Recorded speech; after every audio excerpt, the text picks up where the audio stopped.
The following broadcast is intended for mature audiences. These are real people sharing very real, deeply personal experiences. This content may be considered triggering for others and for those who are sharing. The chat room is a privilege intended for discussions and sharing. You are not being asked to agree, but you are being asked to stay civil and refrain from personal attacks. Listener discretion is advised.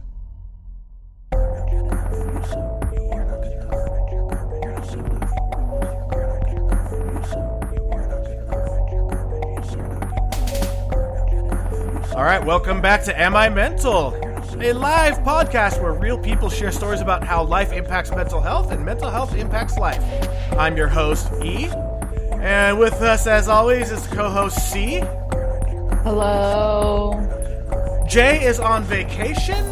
They had already planned their vacation before they agreed to become a co-host. So, yeah, not going to see Jay for a couple weeks, and that's fine. Enjoy it. You earned it. You deserve it.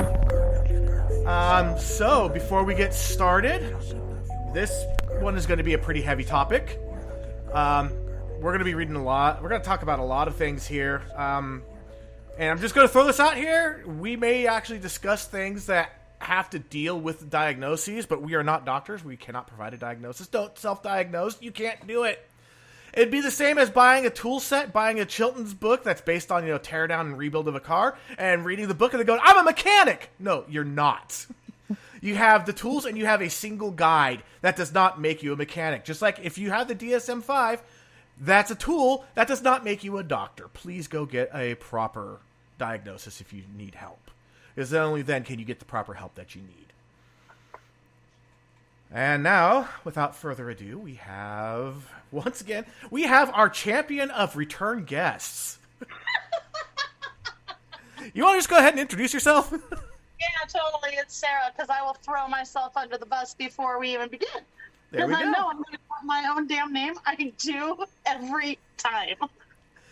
Yeah, so tonight's topic, if you haven't read the title, it is Living Through a Mental Health Crisis. So, why this topic now?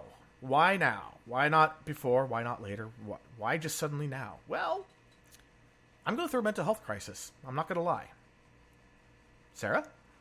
I've been going through mine, and I thought I was doing better, and then I hit the shitter again. Yeah. See, how you doing? I'm sucking it every day right now, man. Seriously, everything fucking... I was asking C, too. How are you doing? Good question. Not that well. Yeah, so why not? Let's just get this. Let's air it out. Yeah, it's shit for some people. If you come on this podcast, be like, "Oh my god, I'm opening up on the internet." You should never do that. That's right. You should never do that. But we're doing it. And for a lot of people, yeah, this is a really scary thing, is to open up and be brutally honest. Yeah, so Hollywood shows a depiction of a mental health crisis as kind of snapping.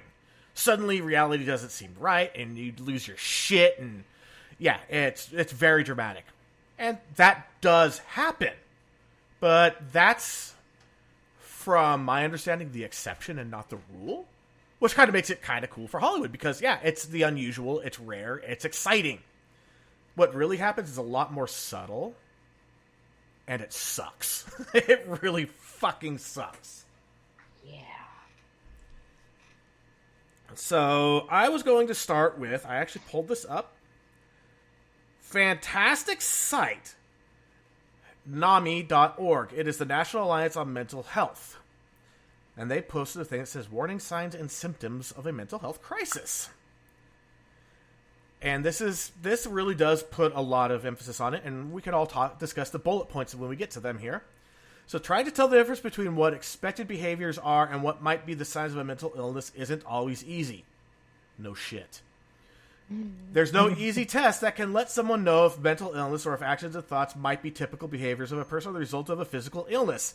You can't just, blow into this tube. Oh, yep, you got the mental ills. It doesn't work like that. Wish that's how it works. I wish. Yeah.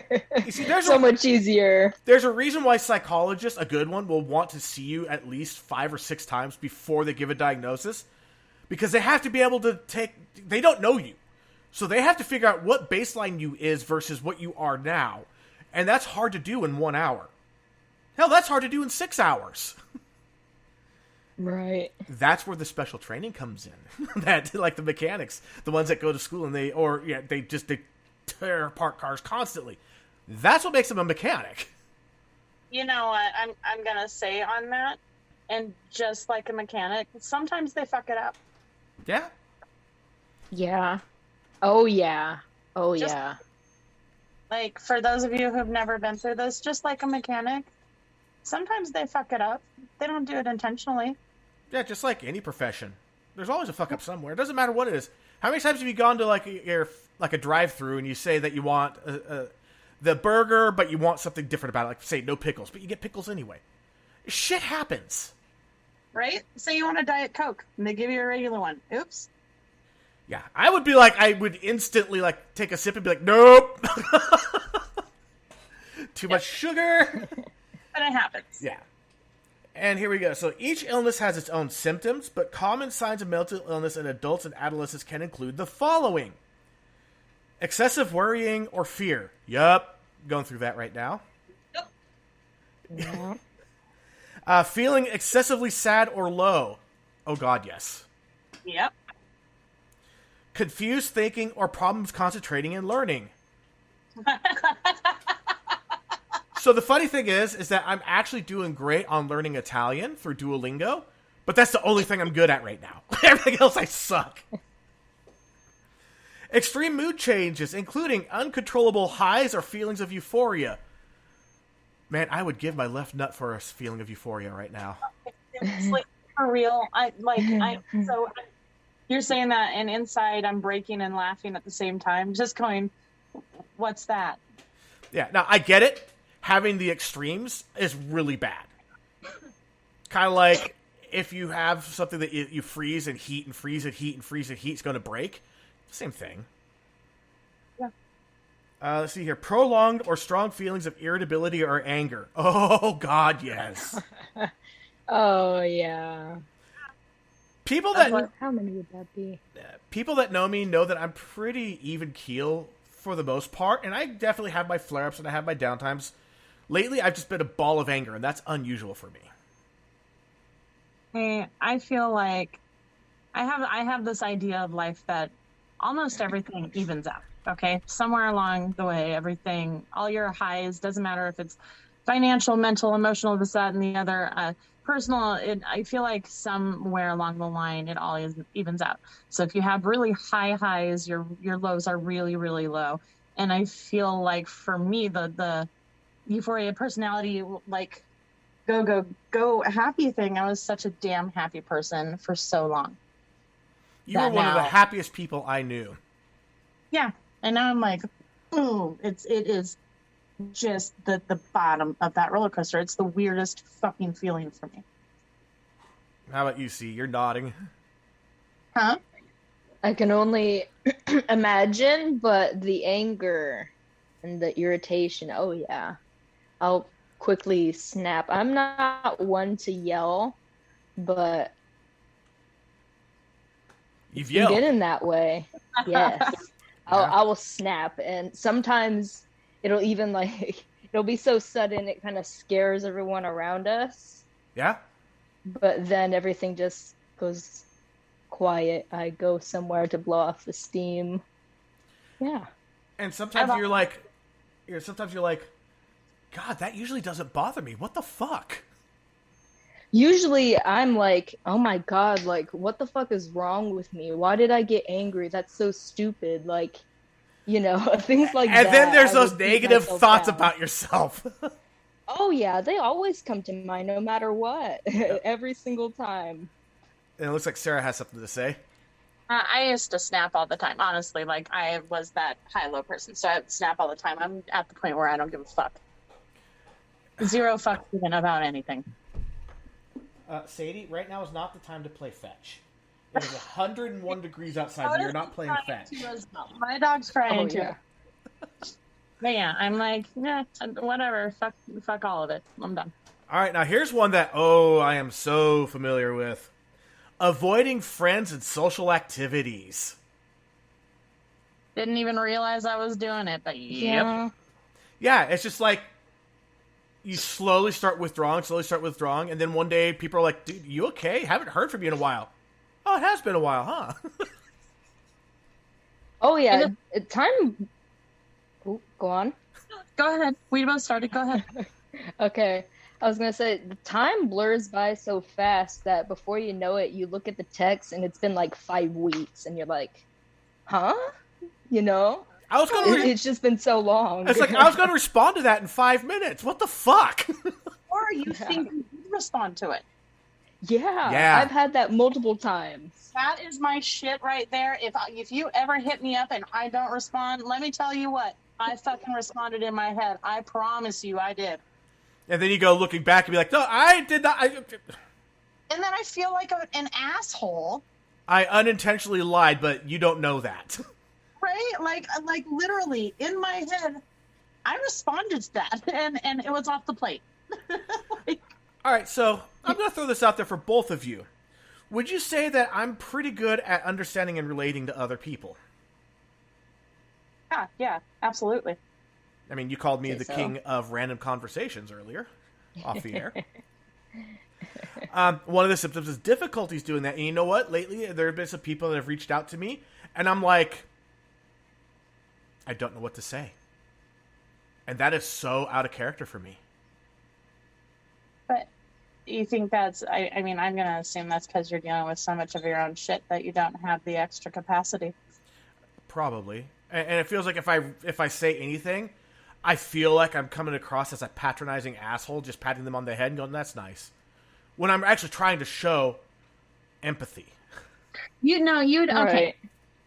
You did really, really, really well with me the other day. Okay? I thought that I fucked that up bad. No, you didn't fuck that up at all. You did really well with me. You let me know without going too far into it that you were in your own place, right? And then I responded with what I responded with, just the whatever our conversation was. Yeah. And you were incredibly honest, but not in a harsh way. And you simply told me, I don't know what to say to that. And it wasn't a bad thing because you didn't try to fluff things and make it okay. You told me you didn't know what to say to it. Thank you. And that's all right. I needed to hear that because, it's that whole thing of I tend to support a lot of my friends, and it's like, who supports the support? Well, exactly. I really needed that. Yeah, totally. I mean, this whole podcast is me supporting people, so. Well, I know, and it takes a lot of energy, and honestly, a flood always runs out of water. Do you know what I mean? Yes. Eventually, when you have your own shit going on, and you know this damn well, yeah, it's going to run dry because you have to save your water for your own garden. If I perish. So, the way you responded was incredibly appropriate, and I did not take offense at all. I knew you cared, but I also knew that you didn't know how to work with what was going on. Thank you. You're welcome. See why I've always loved you? Aww. And we love crying. Yep. Aww. This is going to get sloppy as shit tonight. Yep. You were the first one to warn about this, too. This could be interesting. Are you sure, dude? This just could turn into a fucking mess. It could. But you know what? Mental health is messy. So if this turns into a mess, so be it. I missed my therapy appointment this week anyway, so I need this. So for me, I have been paying for the babysitter, and my wife finally is starting to catch on to how bad my mental health is right now. And I've really clued her in hard. And I told her that I'm trying to get an appointment. This is not an ad. This is not a sponsorship. This is not an advertisement. But if they want to sponsor us, yeah, I would be okay with it. I went to BetterHelp.com. Oh, did you? Yes, and my wife looked into the pricing and said, "Oh, it's the same price as the daycare." She's like, "I'll pay for daycare. You get your help." Oh. Aw. So I'm signing up today. I've already started the account. I just need to do the Good. payment part, and I will keep people updated. I have heard good things about it from multiple sources. So I am so super curious Right. about a therapist, but I don't know what I need. I just don't. that's part of it. Is that there's a questionnaire. It's a fairly exhaustive questionnaire in the beginning. Like your sign up, it takes a while. It's, Okay. I mean, not like you're going to be there for an hour, but it's going to take you 10, 15 minutes to sign up because of all the questions they ask. Because they're trying to get the right therapist for you. I've actually suggested for a couple of other people to look into it who don't have therapists and that have talked to me. I'm like, I don't know anything about it. Like, I would really look into reviews and talk to some people about this, but like maybe you, because It's weekly, the and it's like, fucking finding a therapist makes you just fucking kills you anyway. yeah. And getting the wrong therapist could be more damaging than not getting a therapist at all. Yeah. Yeah. C's been there. I think Sarah's been there. I've been there. I've had those therapists that I'm like, I'm fucked up. You're really fucked up. I'm out. Well, mine was I was forced to go to a therapist in the first place. And then there was zero quote unquote spark. Oof. There was no connection at all with this individual. And I will say this for people that may be thinking about getting into therapy. Be brutally fucking honest. Rip off all the Band-Aids. Tear down all your walls. Throw away all your lies. Be brutally honest. They can't help you if they're dealing with trying to chase down your lies. And you may not think that you're lying, but you try to sugarcoat anything, you're just hurting yourself in the long run. Be brutally honest. Yeah, I have dropped some shit in my therapist, honest, that I'm pretty sure only my daughter knows about because she knows everything. And if your therapist's eyes widen, that's probably a good sign that you dropped something big and they're like, okay, that at least they know you're being honest. You know, it's a good sign. I'm kind of glad I do mine over the phone. Yeah, with the BetterHelp, you have options of either text, Zoom without video, or Zoom with video. Oh. I think that's pretty fucking cool. Text? Right?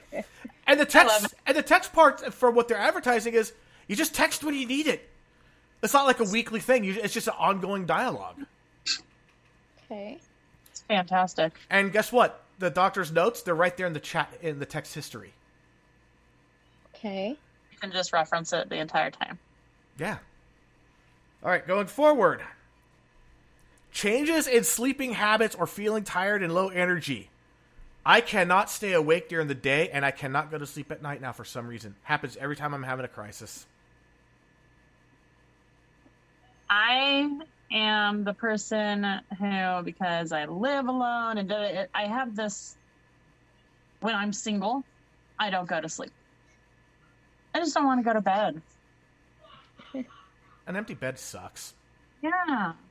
So I sit there and like literally at like 10 o'clock at night, I'll be like, oh, it's getting there, you know, I should start getting ready for bed.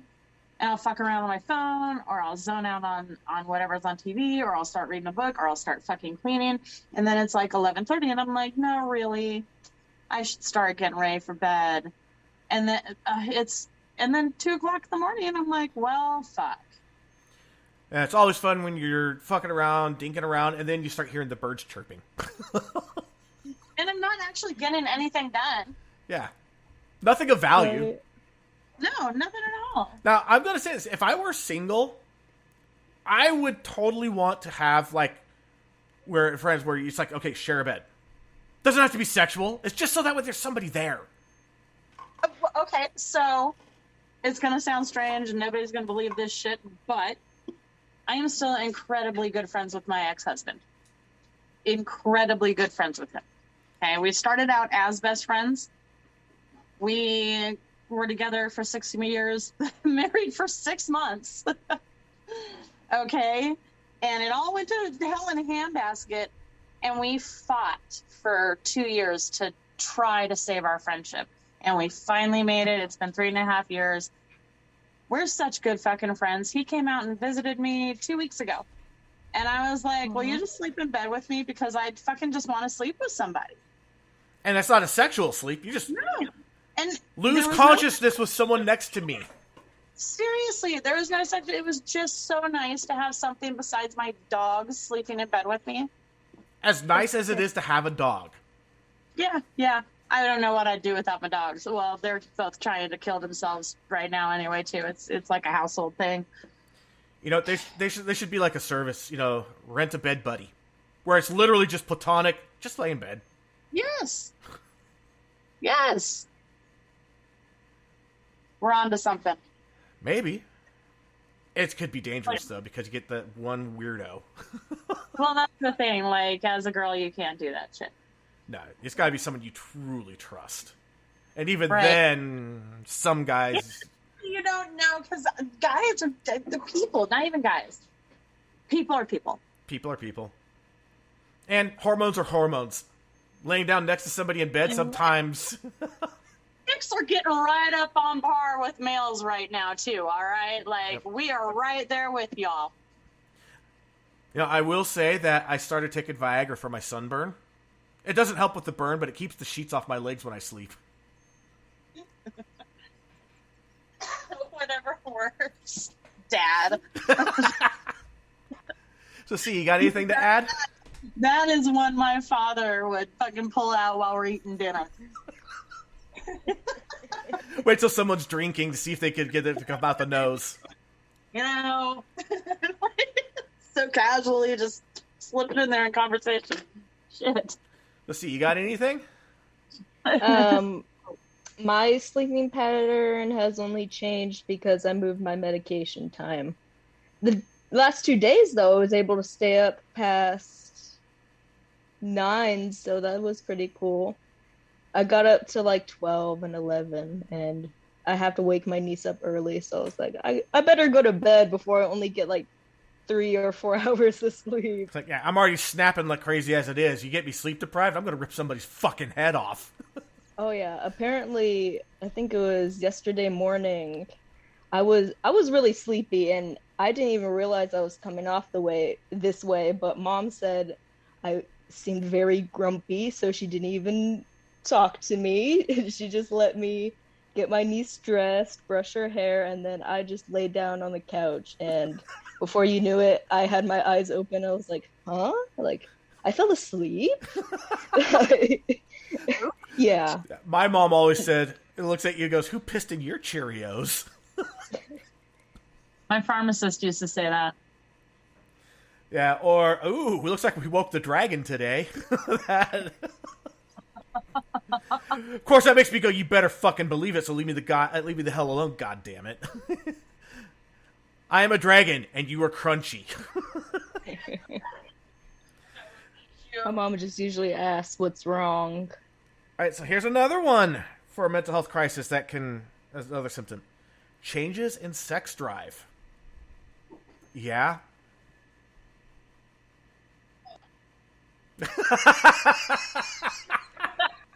Hold on. So, part of my little... I wish everyone could have seen that, because you were like in the other room, you heard it, you turned around, finger up, hand out, hold on. Like, y'all ain't gonna believe this shit right here. I got a story to tell. No, so, like, I live by myself, I'm single, and so I take care of myself a lot. All right? So part of my crisis was, like, getting into providing relationship enhancement items for people. Okay. Okay. Oh. So when you walk in my house, on the table in the living room. Oh, no. In a very nice wooden, like, holder, there's a whole lot of fun shit. One day I want to get the Moby huge just so I can have it. I want a picture of this box just so I can see what kind of shit you're into. It's just personal curiosity. So. Oh, here we go. Come on. And it has nothing to do with the fact that I was attracted to you in high school. But so I started doing a lot of research, right? And I was like, my sex drive shit, obviously, this, that, and the other. And I joined a 30-day orgasm a day challenge. Mean. Which it switches your sex drive kind of from off into on, because it becomes something that your body actually ends up wanting every single day. Yeah, that makes sense. So that was a very strange and interesting experience. In the middle of all of my crazy, I was like, maybe that'll help my mental health. Now you're just fucking horny on top of it. Yes, this is why we have the explicit stuff on. Not only is the language explicit, we talk about adult things. Yeah. Like, I will go from... Like, sometimes, like, when I'm in a crisis, I could, like, get hypersexualized, where I have to get off 4, 5, 6 times a day. And then there's the opposite, which is where I'm at right now, which is I just don't want any. And even if I try, I just can't get off. Just can't. All right. I got you. That sucks. Yeah. It does. You know, it's like flapping away, and then all of a sudden he's like, yeah, and goes limp. Like, oh, okay, well, I guess that's that.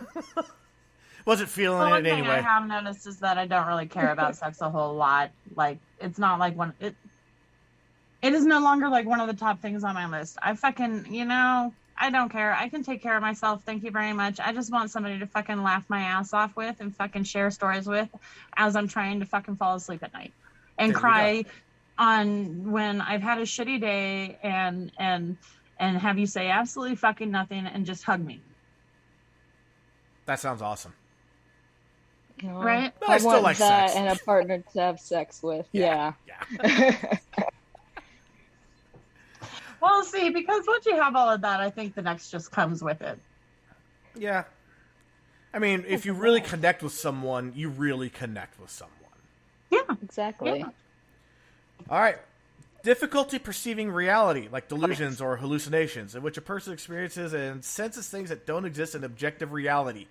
So first thing, really fast, thank you, NAMI, the National Alliance on Mental Health, for using the term objective reality. We have a very serious issue where there's people out there that talk about your reality. No, there is reality, objective reality. Thank you. But we're going more philosophy at that point. But yes. I won't lie. I have had some, I guess you could call it hallucinations, yeah. Yeah, that was like your episode. Like your first episode before you were a co-host. Yeah, and I still have people that say that you're a medium, that you're seeing spirits, that you're not hallucinating, you're seeing things. You're actually seeing spirits. Is that so cool? But... I'm not going to say that that's not possible, because who am I to say that the authority of what is and isn't possible? Right. But yeah, I've been seeing things, feeling uncomfortable. Yeah. I mean, when the government finally turns around and goes, oh yeah, there's UFOs. We have no idea what they are. We have no idea where they come from, but they harass our military stuff all the fucking time. You know what? Maybe the fact that you're being harassed by the military, you should stop! But obviously, if you're the first nation to completely disarm, you're the first nation to get invaded. So I get it. It's got to be a mutual, global thing. Right. And there's just not enough trust. I think the only way that we get humanity to pull together is that we have something like, Independence Day. An existential threat that is outside of humanity.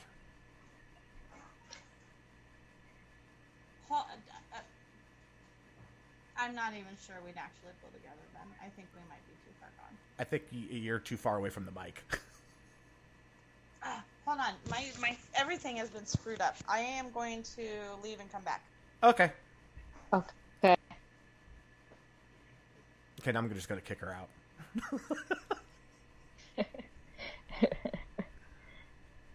Yeah, and we still have a few more bullet points left. We have 1, 2, 3, 4, 5, 6 more. Yeah, you still counting? Kinda. I think I'm at 6.5. How do you have half a symptom? Because it's kinda not, kinda is. All right. Yeah, well, like everything, it's complicated, I'm sure. Yeah. That's exactly it. It's complicated.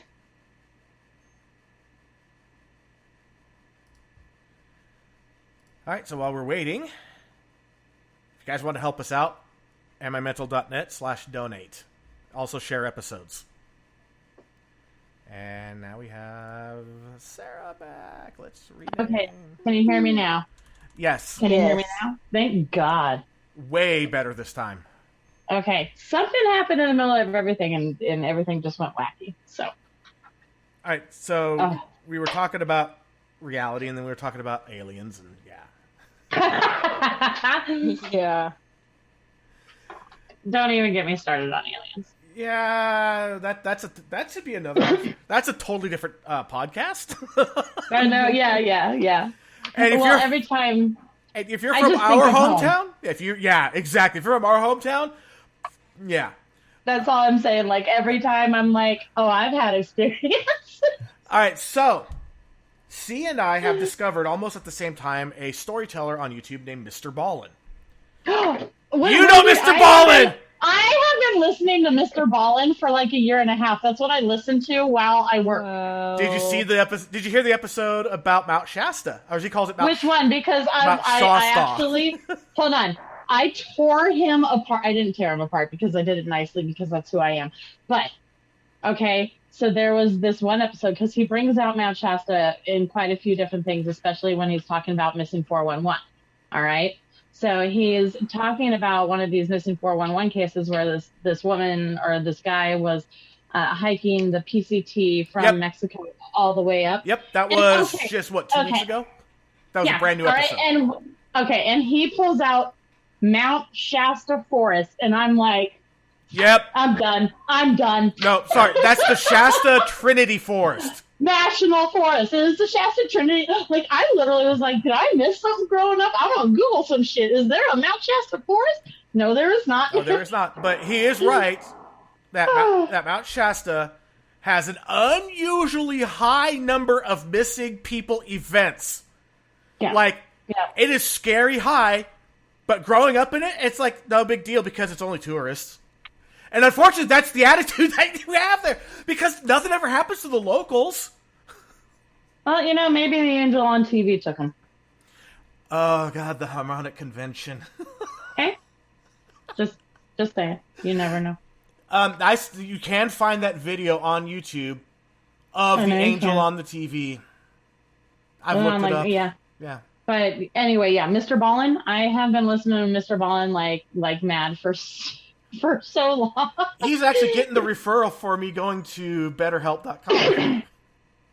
That's where I heard about it. Aw. Mr. Ballin, you are touching lives more than you realize. I would love it if he'd be a guest. But he's got Oh my like 2 God. million followers. It's He like doesn't care. Yeah, I would Legit. tell him about the podcast. I'm banned. I'll send him a message. No shit. I am not fucking around. You know me. I will Yeah. be like, hey, bro, listen here. We have been pumping your shit.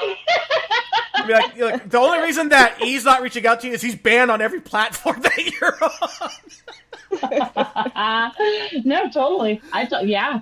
I would love to know because I want to I love talk. that guy. I want to talk to him about what made him get therapy. What was it like being a Navy SEAL? Because he doesn't actually talk about that. No. No, he doesn't. That'd be And- very interesting. I think it would be great, and I think that a lot of his followers would love to hear about it too. Yeah, that would be very interesting. I would love to see if we could do a simulcast so he could go ahead and do it on his page at the same time. Of course, without video for me. I'd be like, nope, you don't get to see me. It's No, not because that's funny. it's not because I don't care about that so much. It's that I like that little anonymity. So, like, if this podcast blew up, I would like to be able to go out in public. You're right. Yeah, I don't want Absolutely. anyone seeing my face. What was that? Absolutely. Said, yeah, I don't want anyone seeing my face. Well, I've seen your No. face. I agree. No, Well, you guys. That's Yeah, fine. no, I like, love your legit, face. I don't want people knowing me. I don't want that shit. Yeah, actually, if you ever listen to Tim Pool, all politics aside, he's a guy who grew up on the south side of Chicago. He watched, heroin and all sorts of shit going in and out of his own house. He is now independently wealthy, and he's famous. He on YouTube, he has more people watching his 3 channels than CNN has. That's how big he is. It makes me just want to quit my job right now and go do my thing that I want to do. And that's kind of what he did. He's like, I'm just some guy reading the news on the internet. I just Dude, turned on the legit, camera. I'm so close to it. But at least you can always start. Do you have to quit in order to do what you want to do? I want to. Yeah, but That's part of my issue right now is what I'm doing and getting shit on in what I'm doing, and then my wonderful 1% annual. That is like the stick up the ass and the fuck you. Especially, hold on. Wait, oh, no, hold on. Wait, back up. Wait, no. Okay, I'm going to go on this for a second. I'm sorry, because I have to, because I did not have therapy, and you are going to fucking get it. You're my therapist right now, bro. I am sorry. All right? I am so fucking pissed. Okay. All right. So, I don't make enough. Period. Okay? I don't make enough to fucking survive. I struggle all the fucking time. Keep in mind, I've been with this shithole company for more than a quarter of my life. That is a very long time. Thank you. 15 fucking years, going on 16, more than a quarter of my life. And I am paycheck to paycheck, okay? So I literally go to my manager, who I'm very close with, and I'm like, hey, here's the deal. I don't make I am worth more than you guys pay me. Number one, I'm worth more than you give me, and I'm not making enough to survive. I know our annual increases are coming up, but I need more on top of that. Here's what I need. Just inflation alone completely negated that. Oh, you're going to fucking love this shit, man. You are going to love this. All right. So I asked for $12,000 more than I'm making, expecting them to come back with maybe 6. Okay. That's fair. That's fair, right? You always ask for a little more than you hope to get, and if you get it, fuck yeah. Right? I was hoping for 8 to 10, but I was expecting them to hit me back with 6. Okay? I got back a fuck you. You don't get a goddamn thing. All right. Wow. We looked into whether or not a cost of living increase is merited, and it's not. Oh, so I guess inflation doesn't exist. Have you not gotten gas? Okay, and it's not. We looked into the pay scale, and you're being paid within the pay scale. Okay, so give me my pay scale penetration range. 22%. I'm at 22% range on the pay scale. All right. So I have this conversation with my manager, which is supposed to be my conversation about my annual merit increase, right? No, we don't talk about that at all. I get a fucking slide email on the side afterwards. It's a 1%. So I called her, and she was like, well, what are you going to do? I said, what do you think I'm going to do? I got to find another job, bro. Yeah, I'm going to take my experience and go find somebody that's willing to pay me. Yeah, I said I work 60 hours a week. Every single one of our employees works weekends, works holidays, works to save their ass just to stay out of fucking trouble. All right, on top of that, in 3.5 years, this job has taken 6.5 years off my fucking life. Like, I'm going to come to find out, we all got a 1%. We all got shit on. And I'm like, no. Now, I'm going to play the devil's advocate for a moment, too. Yeah, I know. Inflation also hits the business. I know it does. It makes it hard for them to give the merit increases. I get that, but fucking hell. But then at the same time, so this last weekend was a holiday weekend, Juneteenth, right? Yeah.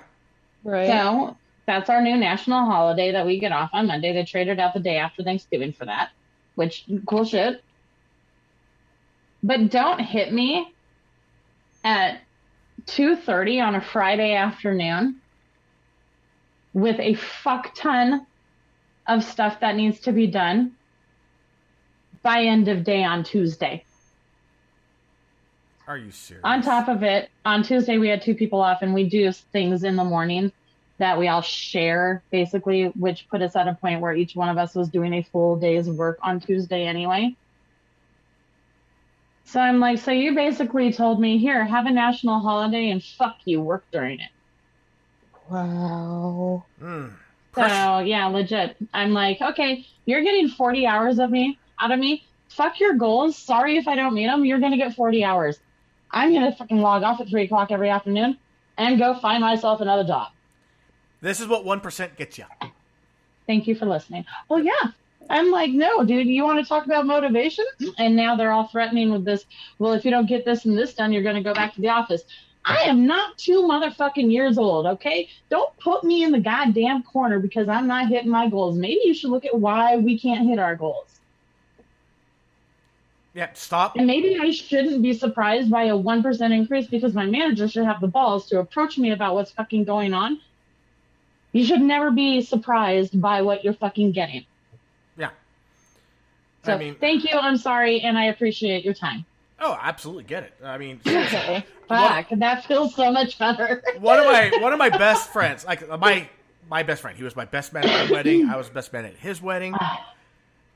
We met working the same job down in San Diego, and merit increases came along, and he got, if I remember correctly, it was like a 13-cent increase. Oh my God, what a slap in the face. Wow. He did the bare minimum to not get fired after that.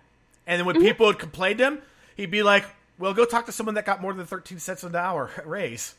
That's where I'm at. I'm like, I'm even on the verge of fire me because I have a fucking pension plan that isn't going to do a goddamn thing for a retirement. It'll last me like 6 months when I retire. So cool. I'll take that when I leave, and I'll take your unemployment. I'll live off of that for 6 months while I'm finding a better fucking job. Thank you very much. Have a nice day. Invest your money into something other than money, and no savings accounts, not CDs. No. Buy things. Right now, what's happening is that inflation is destroying the value of a dollar, but it's causing items to increase in value. So when the shit normalizes, you sell that shit off, and you're in good shape. Yeah. That's why wealthy people buy mansions, not because they want a big fucking house. It's because it's an investment. Well, that's why wealthy people buy other houses and rent them. Yeah. And it's not even Each the house rent they buy makes their shit better. Yeah, and even they don't even have to rent it. They could just squat on it and they're still making money because of God damn it. I forgot the term. When you get more equity. I forgot the term. When you get more equity. Not inflation. Appreciation. Appreciation, yeah. I'm like, not inflation, that's what we're talking about. All right, so here we go. Let's get back on this checklist. Okay. Inability to perceive changes in one's own feelings, behavior, or personality. Like a lack of insights or anagnosia or anagnosia. It starts with an A, but it's pronounced with an eh sound. Okay. Anosognosia. Yeah, that's it. I actually looked it up, and I still can't pronounce it right because it's a weird word. But it literally means basically an unawareness of one's own self. No, I'm pretty self-aware to the point where I beat myself up over it. Yeah. For me, I'm hyper aware of the things that aren't going right and the things that are wrong, and I'm totally just discounting what's going good. Yeah. Like right now, I feel like I just can't get a break. And there's been a lot of things that put me in that position. I got COVID twice. I got influenza. The kids got COVID. You know, it's just there was a lot of shit. I missed a lot of work. Well, that has a way of weighing you down.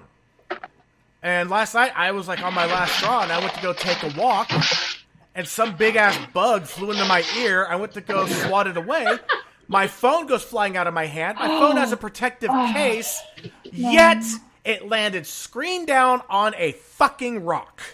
Of course. Oh god. Talk about a punch in the dick. Oh god. Is it? So yeah, Is it now the Mercury bottom right rising? part of my screen is completely fucking shattered. Oh Jesus. And I just took a walk for my mental health. That worked. Yeah. That worked great. Yeah. Shit. That was basically Murphy just walking up to me while I'm taking a walk and slapping the phone out of my hand and said, fuck you. Hey, Murphy teabagged you right in the forehead with that one. Mushroom stamped me. Seriously. He was like, boom. And we have Kat in the chat and we have Bexy in the chat. Kat was just basically talking about internal conversations and just coming back to the West Coast. And then it's been pretty quiet in there. Yeah. All right, so more here. We're almost done with this list. Overuse of substances like alcohol or drugs. And I'm Yes. a pothead. Yes. Quite literally, I am too. From the moment I wake up to the moment I go to sleep. That's You know what, a though? lot. I don't know if that's like It is a lot. shit. It's just, I've always been like that. Like, this is what I've done since I was like 20. I'm like, Yeah, no, I was a wake and bake just out of high school. I mean, Sarah, you know my ex-wife. yeah. Yeah, I married her. What kind of influence do you think there was? Fantastic influence if you no, I'm joking. There was some good. There was definitely some good, but yeah, there was some bad too. Yeah. I So, partied yeah. with her quite a bit at one point in time. Yeah, she parties hard. Uh-huh. Yes, she, indeedy. she still does. Yeah. I've heard. Yeah. It's like, there's a point where it's just like, it goes You from know? being a cool thing that young kids do to it's pathetic because you're old. Some people don't have that point, though. Yeah, to each their own. If that's her thing, that's her thing. I mean, some people they just don't have that point. No, and it's You get stuck in this really weird mentality, all right? Especially when you fuck around with hard drugs. Okay? she's never you really get fucked stuck- around with the hard stuff. I could say that. No, you get stuck in a really weird fucking adolescent place. All right, and any drug use actually stops your emotional growth. So you get stuck in this place where no matter how old you are, You're you still there. have this teenage view of it, even though there's the adult part of you that knows damn well that that's the teenage view of it.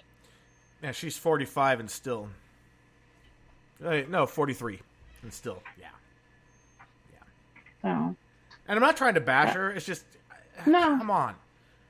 But I know you what know- it's doing to your body. It's there you go. You still have a portion of you that cares about you because cares about her. Because once you love somebody, goddamn it, you're gonna love them for always. Yep. I don't care who you are.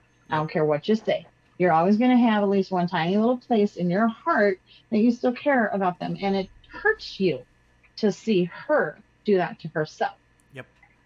and it also hurts me that the kids see it. Yeah, that's They're adults that's, now, but it's like which means when they're even more aware of it. yeah, it's like when they could party, when she could party as hard as they can, and they're kids, Yeah. or she Well, could dude, party let me them tell under you a what. table. Yeah, that's that's not cool.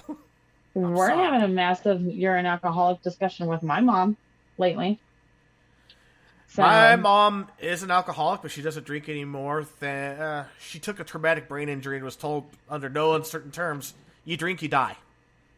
oh, for the holy hell. How? Wow. Yeah, so That's a different level. she doesn't drink. Yeah, so, she doesn't drink. It's like, I'm glad she's sober. It sucks what had to happen to get her there. Yeah. And like after the injury, she's 85% who she once was. But Okay. that traumatic brain injury has caused a permanent shift in who she is. Gotcha. I'm fortunate. I still have about 85% of my mom left. A lot of people don't get so lucky. Yeah. And that's the perspective thing right there. You know, I could be down on that 15 to 20% that's gone. But if I'm down on that, I'm missing out on what's left for the rest of her life. Well, exactly. Right. I don't know. Parents get very strange. Nobody tells you when you're young that your parents become a very different part of your life than you think they will be. Yeah. I don't know how else to say that. It's not quite what I want to say, but it's as close as I can get. I think I get it. You know, basically, your relationship with your kids and with your parents, they shift throughout time, and you may wind up viewing, like, I view my parents in a completely different light than I did as a kid, than I did as a teenager. Oh, completely. Than I did after I moved out. Completely different. Right. My dad's the main reason I'm in therapy, and he's always been, like, the light of my life. Like, you totally view him different. Yeah. My dad is my hero now. He's still one of my heroes. He really is, because he does... Yeah, my dad's pretty awesome. Like, Forgive them, Father, for they know not what they do. He has no idea what he does. and then here we're talking, chat, Bexy and Kat are having a great discussion here. Kat said, food is and has always been my drug of choice. It's under control at this moment in time. Bexy's all, Good. no rapture, no pleasure, no exquisite sun greater than central air. Central air is totally my drug of choice right now. Bonus points if you get my reference. I don't get the reference. Dogma, I think. And I've only seen it once, and I was high when I watched it, so whatever. So yeah, actually, what I was saying before is that I was wake and bake. After the divorce, I was still wake and bake for a little bit, and then one day I started having panic attacks, and I just quit cold turkey. And only recently I have discovered the wonderful world of edibles, legal, here in Cali. Yeah, and my son's like, I don't fuck with edibles. And I'm like... They're unpredictable, man. They're only unpredictable if you don't take the time and effort to find out how they affect you and what you've eaten during the day. And, you know, there's a lot of factors, but once you start to get to know it, they're predictable as fuck. Okay. Because it's always the same exact dose. Yeah. When you're smoking, well, sometimes you'll get a bud that's a little bit, you know, has a little more crystals or a little, you know, purple hairs in it or a little more oomph to it than another bud. A little more oomph. Yeah. I mean, you get it. Sometimes you take 2 hits and you're like, okay, I'm feeling pretty good. Other times you take 2 hits, you're like, I don't really feel that much. And other times you take 2 hits, you're like, fuck, I'm on the floor. Oh my God. Dude, I ate a CDN chocolate the other night so that I could go to sleep. And I stayed up talking to Mackenzie. Holy hell. I would like to never do that again. I was so warbly. It was the weirdest feeling. It was horrifically strange. It, like, my legs were wiggle. It was the weirdest feeling. I was like, Yep. All right, next time I do that, we're going right to bed. Yeah, the reason that my son does not fuck with edibles, he had a cookie, and he couldn't get off the ground. Oh. Personally... And he said it was a quarter of a cookie. But this was before... What happened to my daughter? This was before edibles were legal, so you have no idea how potent that shit is. Oh, no. Wow. For me, edibles that I've tried, they haven't really... I didn't really feel an effect, to be honest. But then again, I also have, like, a really high tolerance. I was going to say, if you're doing wake and bake from sun up to sundown, from wake up to sleep, you might want to eat, like, an entire package of gummies to feel anything. And then we're talking the high-potency gummies. Yeah, well, I've had to start... That. Go ahead. Oh, I've had to start taking out hours of the day so that way, I don't smoke as much. Because I will be honest, I can smoke up to 7 to 8, maybe even 9 times a day. Yeah. Yeah. I've slowed down on that. But the thing about the edibles is they're They're more of a body high than a head high. Oh, okay. Like they will very much more affect your body than give you that stoned high. Okay. Good to know. Future reference. I missed what you said because I was actually replying to Kat. What'd you say? I said edibles usually will give you more of a body high than a head high. Smoking will give you a massive head high and it'll fuck with your head. Edibles more lay out your body and give you a lighter head change. Depends on, how much you take. Like, I had been cold turkey for years. Down in pink stores, fuck. I've been cold turkey for years. And I'm like, all right, so I get a 5 milligram edible. And I'm like, hey, this is just about the perfect one. Later, I'm like, let's try the 10 milligram. And my head, man, I was like, whoo! And I was like, you know what? I was like, okay, well, I'm already here. And I cracked open a tall boy, 805. I got crossfaded. So, yeah, about I got crossfaded. Yes, about the drugs and alcohol. Yeah, I'm not in any danger, but I'm definitely more than I should. Yeah. Yeah, Kat was asking about purple hairs, question marks. Like, oh yeah, the weed I used to smoke had hairy stuff. Yeah, had the purple hairs, had the crystals all over it. Oh my god, hairy stuff. The smell. I smell. I'm just like immediately like, let's light that shit up. Even though I got haven't some strong stuff. It smells wonderful. That's the fun of it now. Like, you look at some of the percentages and how many different things they put into it. It gets very entertaining. Yeah. It is. It is an absolute science, and it's pretty. It's super fucking cool, man. It really is. It used to CBD be. has become a huge science.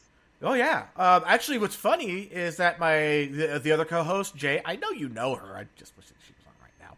Anyway, she was staying with us for a little while because she was going through a huge crisis and she just needed to get away. I was like, come stay with us. I remember when she went to go stay with you. Yeah. Well, she woke up one morning and she was woke up in a panic attack, and I just happened to buy a CBD energy drink, Kill Cliff. And I'm like, here you go. I had bought an extra one just for her. And she was like, I don't know about this. I'm like, CBD is not weed. It's not THC. Not at all. No, it's not the THC. I'm in love with this stuff. It's Cbd Mushroom Defense. So it's got like all the good freaking immune mushrooms and stuff in it. And then it's got water-soluble CBD in it. Nice. It's magical. It is one of the most soothing experiences. Yeah, and like what a lot of people don't seem to realize if they've never tried it is that CBD, it's like a body relaxer. That's the best way I could put it. It's a body relaxer. It also kind of slows your mind down a little bit to like you're not racing. It's a good anti-anxiety because it doesn't get you fucked up. It just quiets you. Exactly. So she cracked open the drink, had a little bit of it, and like within minutes, she was like, oh, shit, this is amazing. Yeah. She's like, I can actually take on the day now.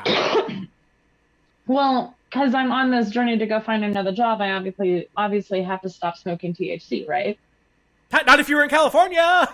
Just saying. But yeah. So I went down to the CBD shop, and I had a very, very good conversation with the woman down there. And she helped me find a whole bunch of because I enjoy smoking. So she's like, okay, so smoking's part of it. So here, we found these nice little joints. But she gave me this little packet of water-soluble CBD crystals. Oh. Doesn't taste like anything. It's called Vibe with a Y. So amazing. So you still get so amazing. You still get your sensation of smoking that you love so much. Mm-hmm. But it's not THC, and I can just smoke a CBD joint, and it calms me out for the night and makes me tired, and that doesn't fuck me up. So I have CBD gummies of different strengths. I have the 5 milligram, and then I have a 250 milligram. Like when I'm having an extreme panic attack day, take one of those, and I'm just like, poof, I'm good. So the packet of the water soluble is 250 mg. For the whole Like, that's packet? exactly what it is. The whole packet is 250 milligrams. So you can, like, dose it out in a little bit, or you can just Yeah. slam yourself down if you need to with it. But, yeah, so that's what I've been using for sleep. Yeah, so, yeah, my first time with those 250 milligrams, I didn't read the package first. So I was like, the other one always shit. took 2 gummies, so I took 2. So I took 500 milligrams. Oh. I was like, Yeah. zombie. Yeah. But my mind's still clear. That's cool. Right? I can totally think, but I really don't want to do anything. I ain't doing shit today. And I'm going to enjoy Seriously. it. And I'm going to enjoy it. All right. Here we go. A little bit more. Multiple physical ailments without obvious causes, such as headaches, stomach aches, vague and ongoing quote-unquote aches and pains. I have that all the time. Right?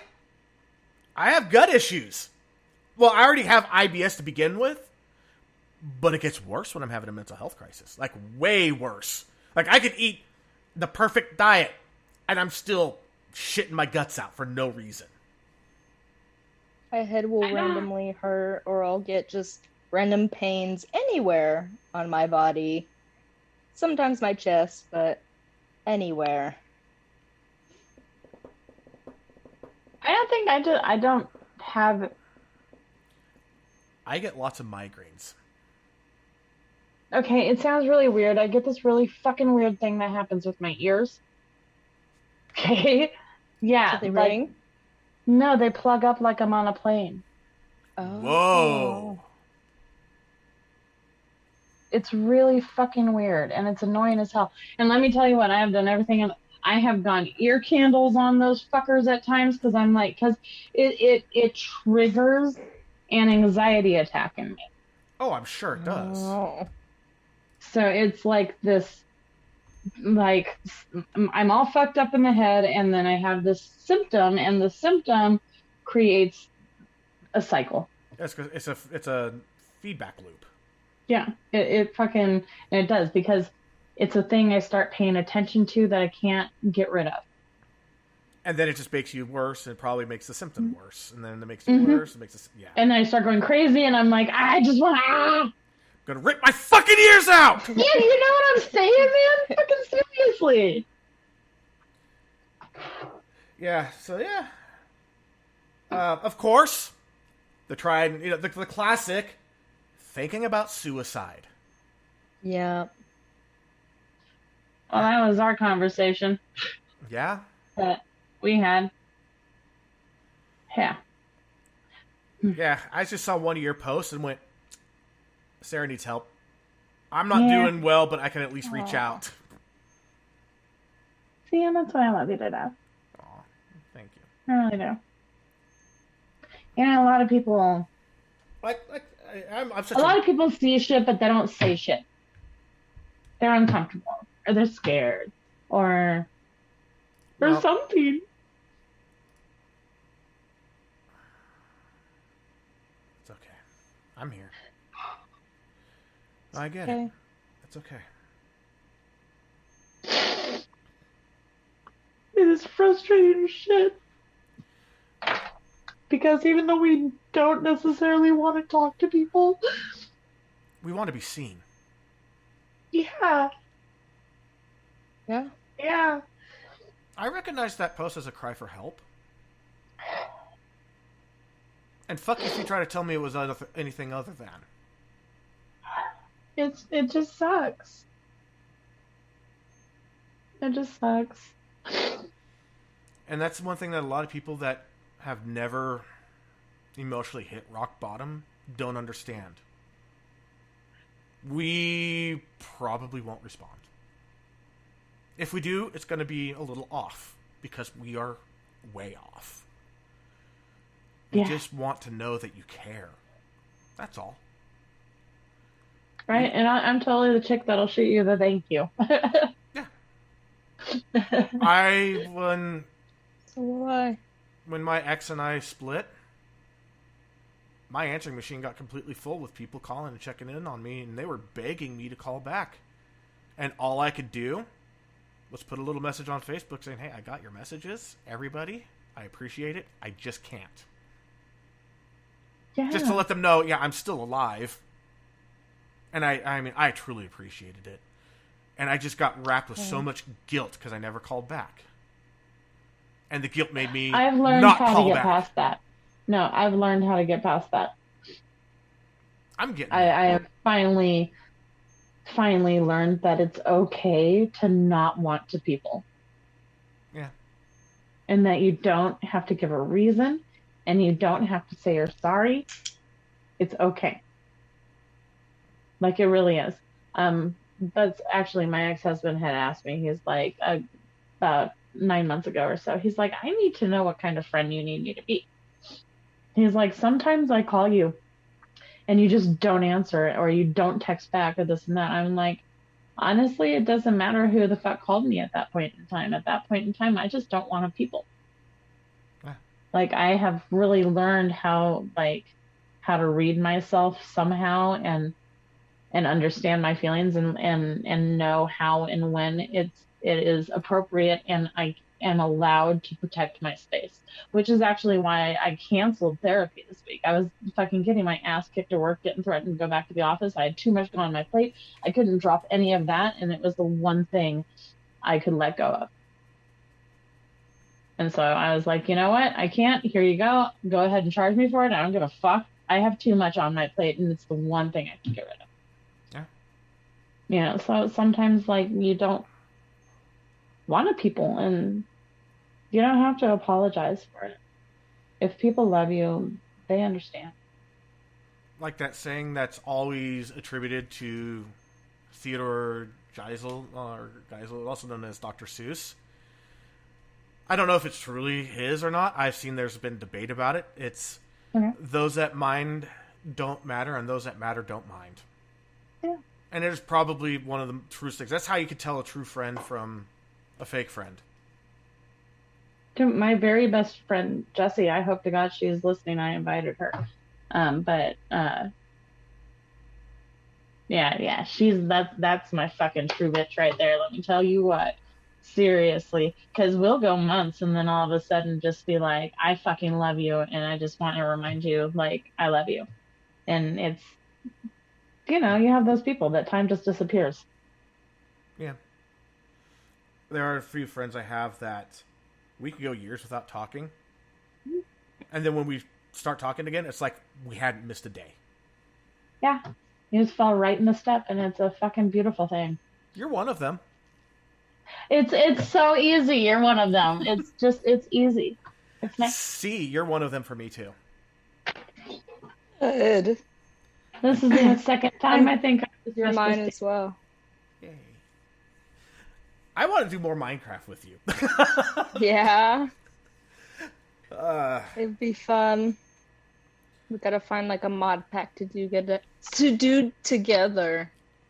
And I gotta figure out how to make an actual server, but yeah. G-Portal!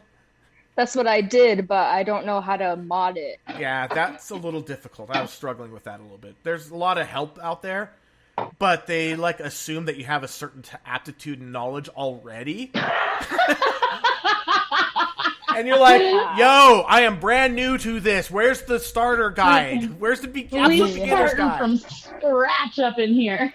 Yeah, they're like, oh, all you do is just open this jar file, throw this in here, change this line of code, and upload it, and then reset the server, and you're good. Oh, if you don't know how to open up a jar file, there's the problem. Yeah. Get stumped. That's funny. But, yeah. All right. We have two more, and unless you have something else to add. I was gonna say, personally, I keep mine to myself, usually. Because I don't want to, like, scare my family, you know? Or, like, people that I know. As I've said before, and I'll say it again, feel free to reach out to me. I know it's scary and it's difficult, even for someone that you know and I hope you trust. I get it. But I am here for you. I do trust you, but it probably won't happen. I'll be honest. I get it, and unlike some people, I'm not going to take offense to it because guess what? I do the same shit. Because I get it. I get it. Be like, I love and I trust you, but when I'm not, and when I'm in that no zone, no, just no. Right. All right, so I don't talk to my family about it at all because that's the thing. I don't need anyone worrying about me. Here's my big one right now. This is my big one right now. Inability to carry out daily activities or handle daily problems and stress. Yeah. Amen. Telling me. If you Amen. So the previous point was thoughts about suicide. Yeah, so that point I just read usually leads me to the previous point. The daily activities and stresses make me want to kill myself. That's the killer for me. Like, this podcast is weekly. Cool. I can deal with that only once a week. Or at least right now I can. If it was daily... We'll see. Oh my god, right? Right? No fucking way. Absolutely not. I would get burnt out. I can't even write fucking a page of affirmations daily, for the love of Christ. And it's actually... And a lot of people made fun of the affirmation stuff, for a long time in Hollywood, where you're sitting there like, I am awesome, I am great. You know what? That shit actually works. No, I have been listening. I've been doing this 21-day reset because I fucking really hit bottom there really hard and I was a little bit worried. So I started this 21-day reset. I'm listening to this positive affirmations thing overnight, and then once a night I write a page of my own affirmations. You have such nice handwriting. Aww. So I'm thank you. I'm trying. I'm fucking trying. I don't know if it's working. It felt like it was working, and then I got the fucking 1-2 fuck you from work, and I was like, no, fuck it all. Oh yeah, so like I said earlier, I'm learning Italian. I flopped one test, and I went 3 days without opening up the app again. And I was on a 21-day streak. Oh no! So I have to start all over again on my streak. Oh, that sucks. Ouch. I'm sorry. Yeah, normally I'm a lot more resilient than that. I'd be like, you know what? Fuck this. I'm getting my hearts back and I'm trying again. That's what I was just like, just drop the phone, walk away. See, I could drop my phone there and it doesn't fucking break. Hey, don't worry, E. Like, I have this super good, phone case, and one day I was taking a walk, similar to you, for my mental health. I happened to drop it square on the screen, and it shattered. Thankfully, I could still use it to a point, but then it got so bad that I couldn't even open my phone, so, yeah. This walking for your mental health shit. You do it too? It's like eating and getting salad for your health and getting listeria, okay? Which happened to me, by the way. Isn't that funny? This shit happened. Let me tell you how scared of salad I am. I won't eat lettuce. I haven't eaten lettuce since December. You know what? I make zucchini salads and broccoli salads and shit like that. I'll eat cabbage. I'm not touching lettuce. That's fair enough. I personally go for it. Your mom got? My mom got food poisoned by lettuce, and she hasn't touched it since. She only eats a very, very specific kind. I have only felt like I was that close to dying, and I've only had my inside organs feel like that, and that horrible shit was shutting down one time before in my life, and that was when I had norovirus, and I was like, nope, good on that, no more lettuce. We're fucking yeah, that was fun. But yeah, no, I won't do lettuce. I'll do cabbage and shit. I'm not touching lettuce. Yeah. No, for me, I actually just naturally just stopped eating lettuce, and I replaced lettuce with spinach because it's better, and it's better for you. Spinach. And I fucking love spinach. I'm telling you, I'm on I chop up zucchini really small, and I make fucking salads, regular salads with zucchini instead, and fucking salad dressing and shit on it. Fucking broccoli. I will eat every other vegetable. fucking give me lettuce, bro. Don't do it. Well, it's like, they say the difference between intellect and wisdom. Intellect is knowing that tomato's a fruit. Wisdom is keeping it out of your fruit salad. Right. Yeah. Yeah. Right? Yeah, but I mean, for me, probably walks is probably the best thing for me. I used to be a very athletic person. I excel at every sport that I ever try. I'm not like, oh my god, great, but I'm good at everything I try. Which is, okay. It's kind of nice, It's like, okay, well, show me how to play this game. Let me try a couple times. Okay, I think I got it, and I'm competent. You can count on me. Oh, middle finger. Yeah. Now all I have is walking because my fat ass is too out of shape to do that anymore. Gotcha. I've been trying to take 3 walks a day. It helps. I still remember. It helps. And when you were talking about how you make your salads, I still remember the second half of the mom-daughter one. The entire 3 hours you were making one salad. Yeah, I know, because I was talking and fucking around. As you're making a salad now. I would have hated to grow up with you. When's dinner gonna be ready? No, I think I'm dying. Hold up. I was even worse, dude. I was making something that should fucking be made much faster than a salad, bro. I was making ratatouille. That shit is broil some fucking veggies and throw it together. That's what that is. I don't know how it took me forever, but it did. Were you doing it like the movie Ratatouille style, where you cut everything precise and thin and accurate? No, but I kind of go ape shit when I cook. I really enjoy cooking. I will say that Ratatouille from the movie looked fucking good. Have you had ratatouille? I haven't. I really need to. Oh my god, it's if you like it's delicious if you like eggplant and stuff like that. It's very good. I'm okay with eggplant. And it's incredibly easy to make. But yeah, it's very tasty. Well, it's peasant food. Yeah, then I tell you, I'm fucking living paycheck to paycheck here, motherfucker, with the 1% Oh, no. annually. I was making. Yeah. I'm joking.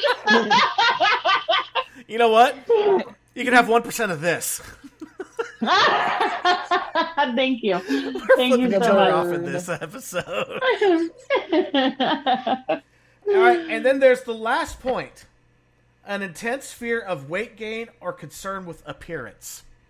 Hell yeah, I'm there right I have now. a Let me tell concern you with what. appearance.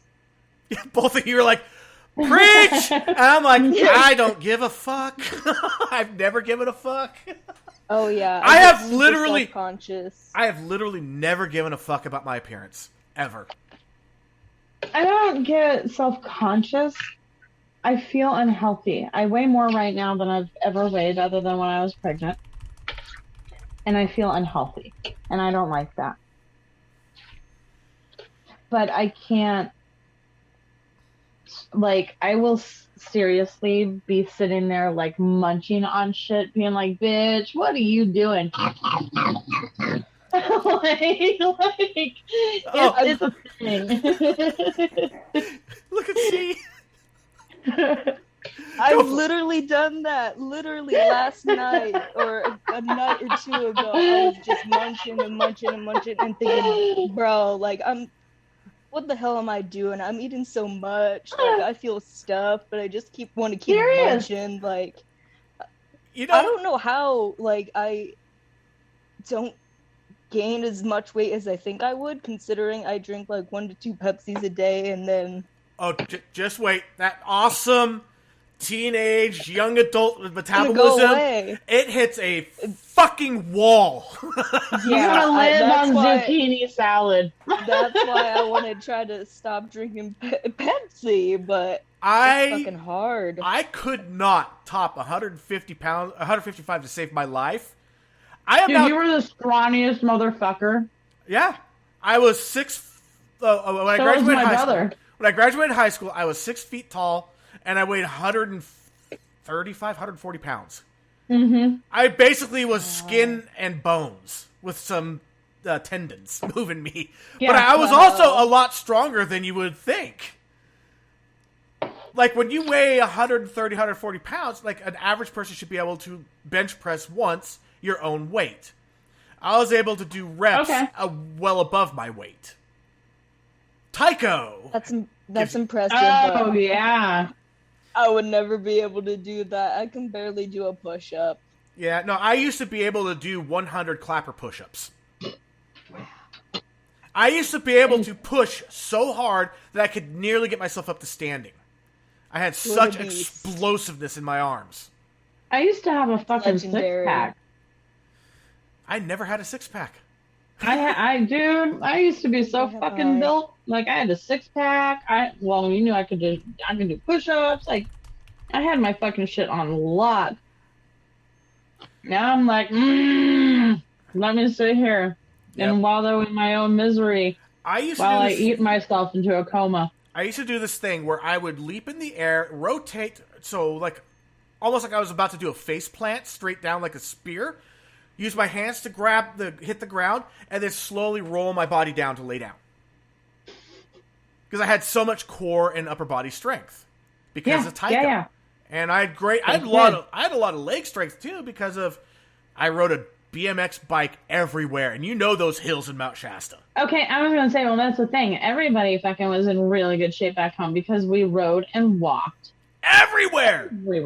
And everything. My sister was laughing her ass off when I was telling her that I used to fucking like ride my bike up to fucking Camp Chronic and shit. She was like, "What?" I'm like, "When you want to go to a party, you want to go to a party. Yeah. You find a fucking way." I had a paper route, so I'd carry around 100 and some odd pounds worth of newspaper, and I'd pedal up Ream Avenue on a BMX bike. And you know, Ream Avenue, it's not the steepest hill, but it's fucking long. Well, I lived at the top of McLeod Avenue. Ooh, I lived up there. That's the hill. All the way up where Jamie Ponte lived, all the way up the fucking railroad tracks. Woo. I lived all the way up there, motherfucker. I would fucking walk my ass down fucking. And the thing was with my parents was if you have a ride home, your curfew is midnight. If you don't have a ride home and we have to come get you, it's 10 o'clock. We're going to come get you by 10 o'clock. I'm going to fucking get a ride every goddamn time. Even if I have to walk. Guess who always had a ride even if I don't have a ride? Yep. Yep. Straight. Yeah, I got a ride. Yep, I got a ride. Yeah, I got a ride. Yep, I might have to start walking at 10. Right, but nonetheless. Yeah, no, I used to, you know where the Engdahls lived? Yeah. I used to work in their basement, and I used to ride my bike up to there, too, and walk up there every day. People would, like, as I'm walking to work, they'd like, hey, you want to ride? I'm like, no. Why the hell would I want to ride? Yeah. It's not that big of a deal. Yeah, so it's like, again, what I say, like, I'm not, like, concerned about my weight gain for looks. I'm concerned about my weight because of my health. That's my only real concern. I don't care about my looks. I'm like, I just don't feel healthy. Yeah. I'm concerned about how I look, my weight, things like that. I get very self-conscious. I wear a jacket all the time, basically. Aww. And baggy clothing. And I'm sorry. Hey, today you're wearing a Batman tank top. Yes, only because it's like 102. Yeah, I get that, but you know what? You look great. I can't wear my long sleeve flannels. I was gonna say, you're like, some people get offended by the terminology cute and shit like that. I think you're fucking adorable. Oh, thank you. No, like, legit, like, you're adorable. I would love to meet you in person and hug you. Well, I'm very, very short, so... Oh, so is Sarah, so don't worry about it. Yes. Yeah, I was going, yay! Okay, cool. I'm 5 foot 1.5. Yeah, once you get that short, you are adding everything. I'm 5'2". See? And I gotta add that 1.5. You know what sucks? If I had a point, I would give it. By the way, really fast, Kat asked, where did you get your lettuce? Was it a restaurant, a store, farmer's market? That one, unfortunately, was... I'm so excited to say this right now. He did the little proud wiggle and everything. This is my own fucking little tiny bit of revenge. It was a Safeway Select salad. All right? Oh. It was one of the little pre-made ones that you grab real quick for a lunch because you ain't got shit else.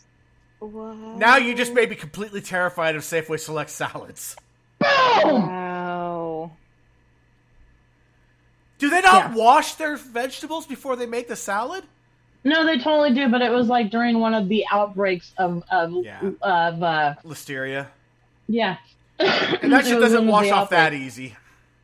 No, and so it was like theirs, Kroger's was affected. It was like a whole, and it was like the Dole packaged salads and all, like it was like a whole line of shit. Speaking of shit, where do you think Listeria comes from? So yeah, that was the list. Thank you. And then they also have, for children, what the symptoms could be.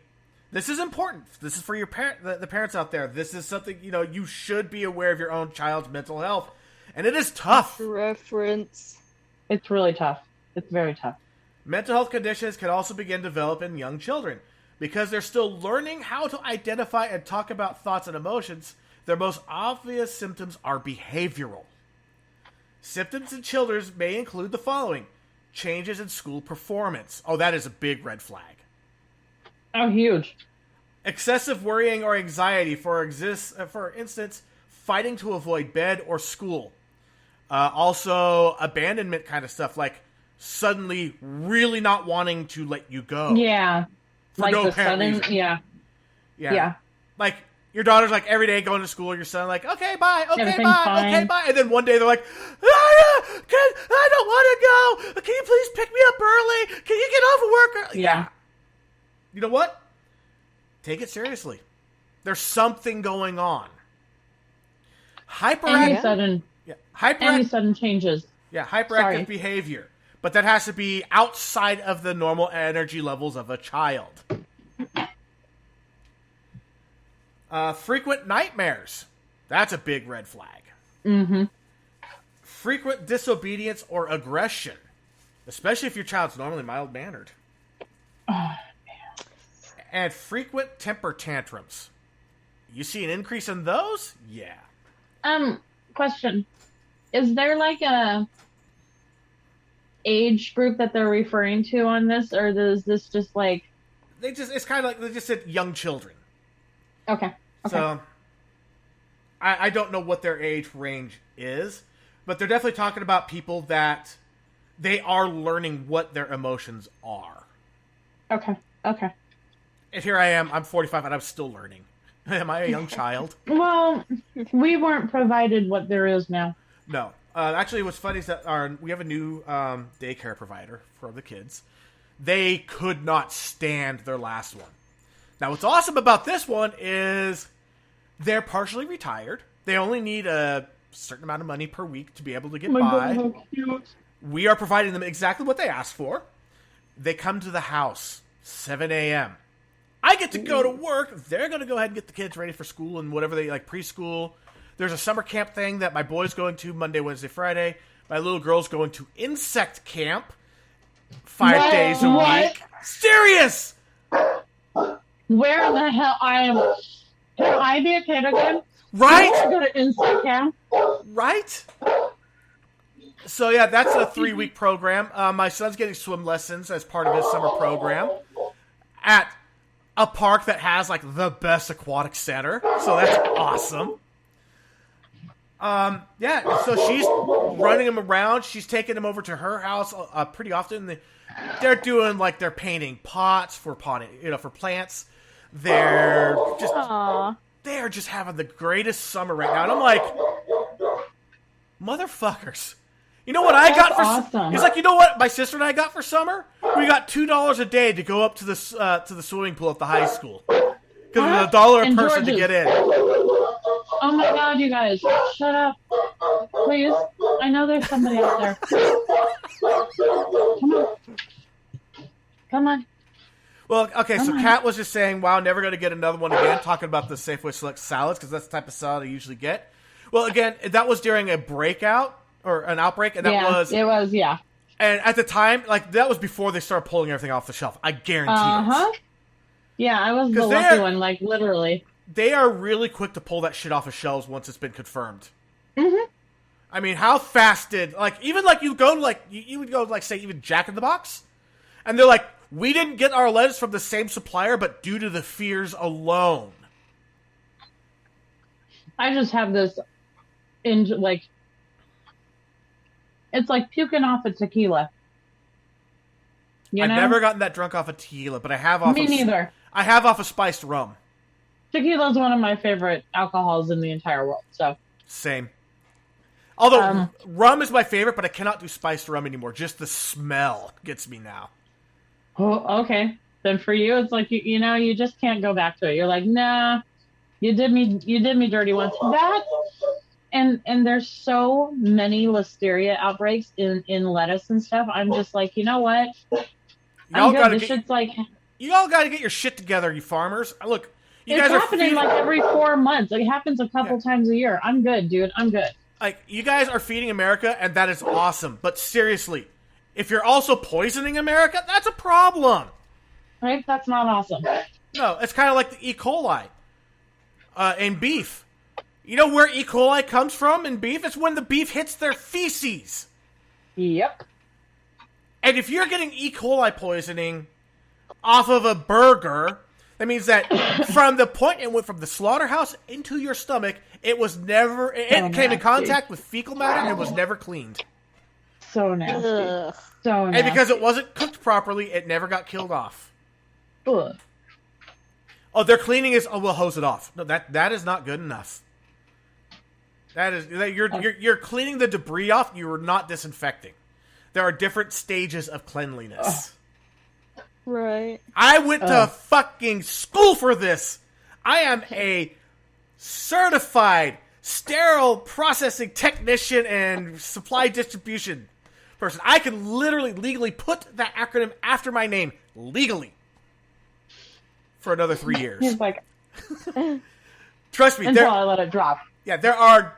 Oh, I'm going to refresh it just because it's a good skill to have. Because then I can go into any hospital, dental office, clinics.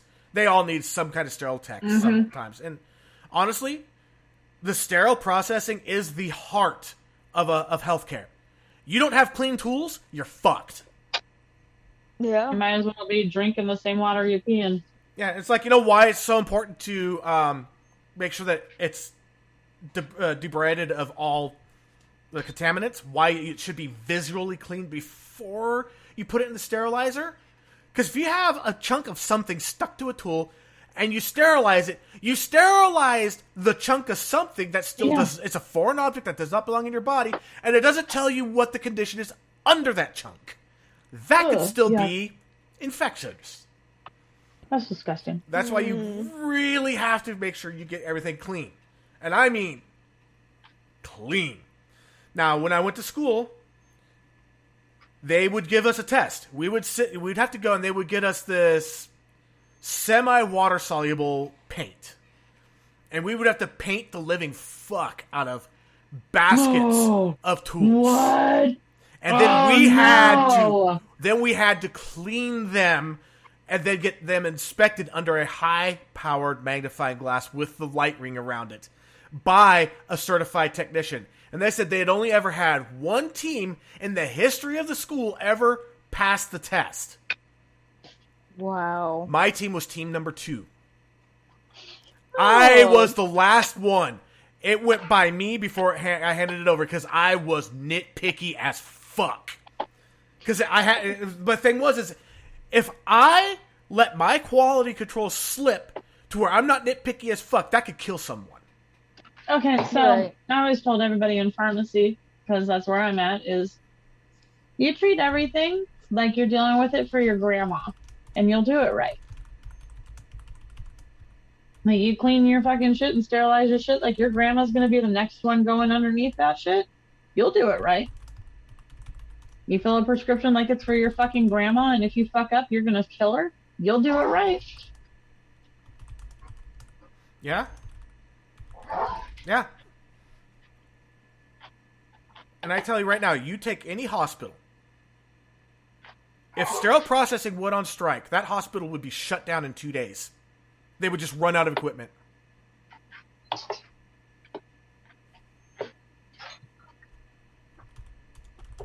That was like our first medical breakthrough, was learning about cleanliness. Actually, there was a funny story about the guy that actually started the whole sterilization movement. He died penniless and rejected by science. What?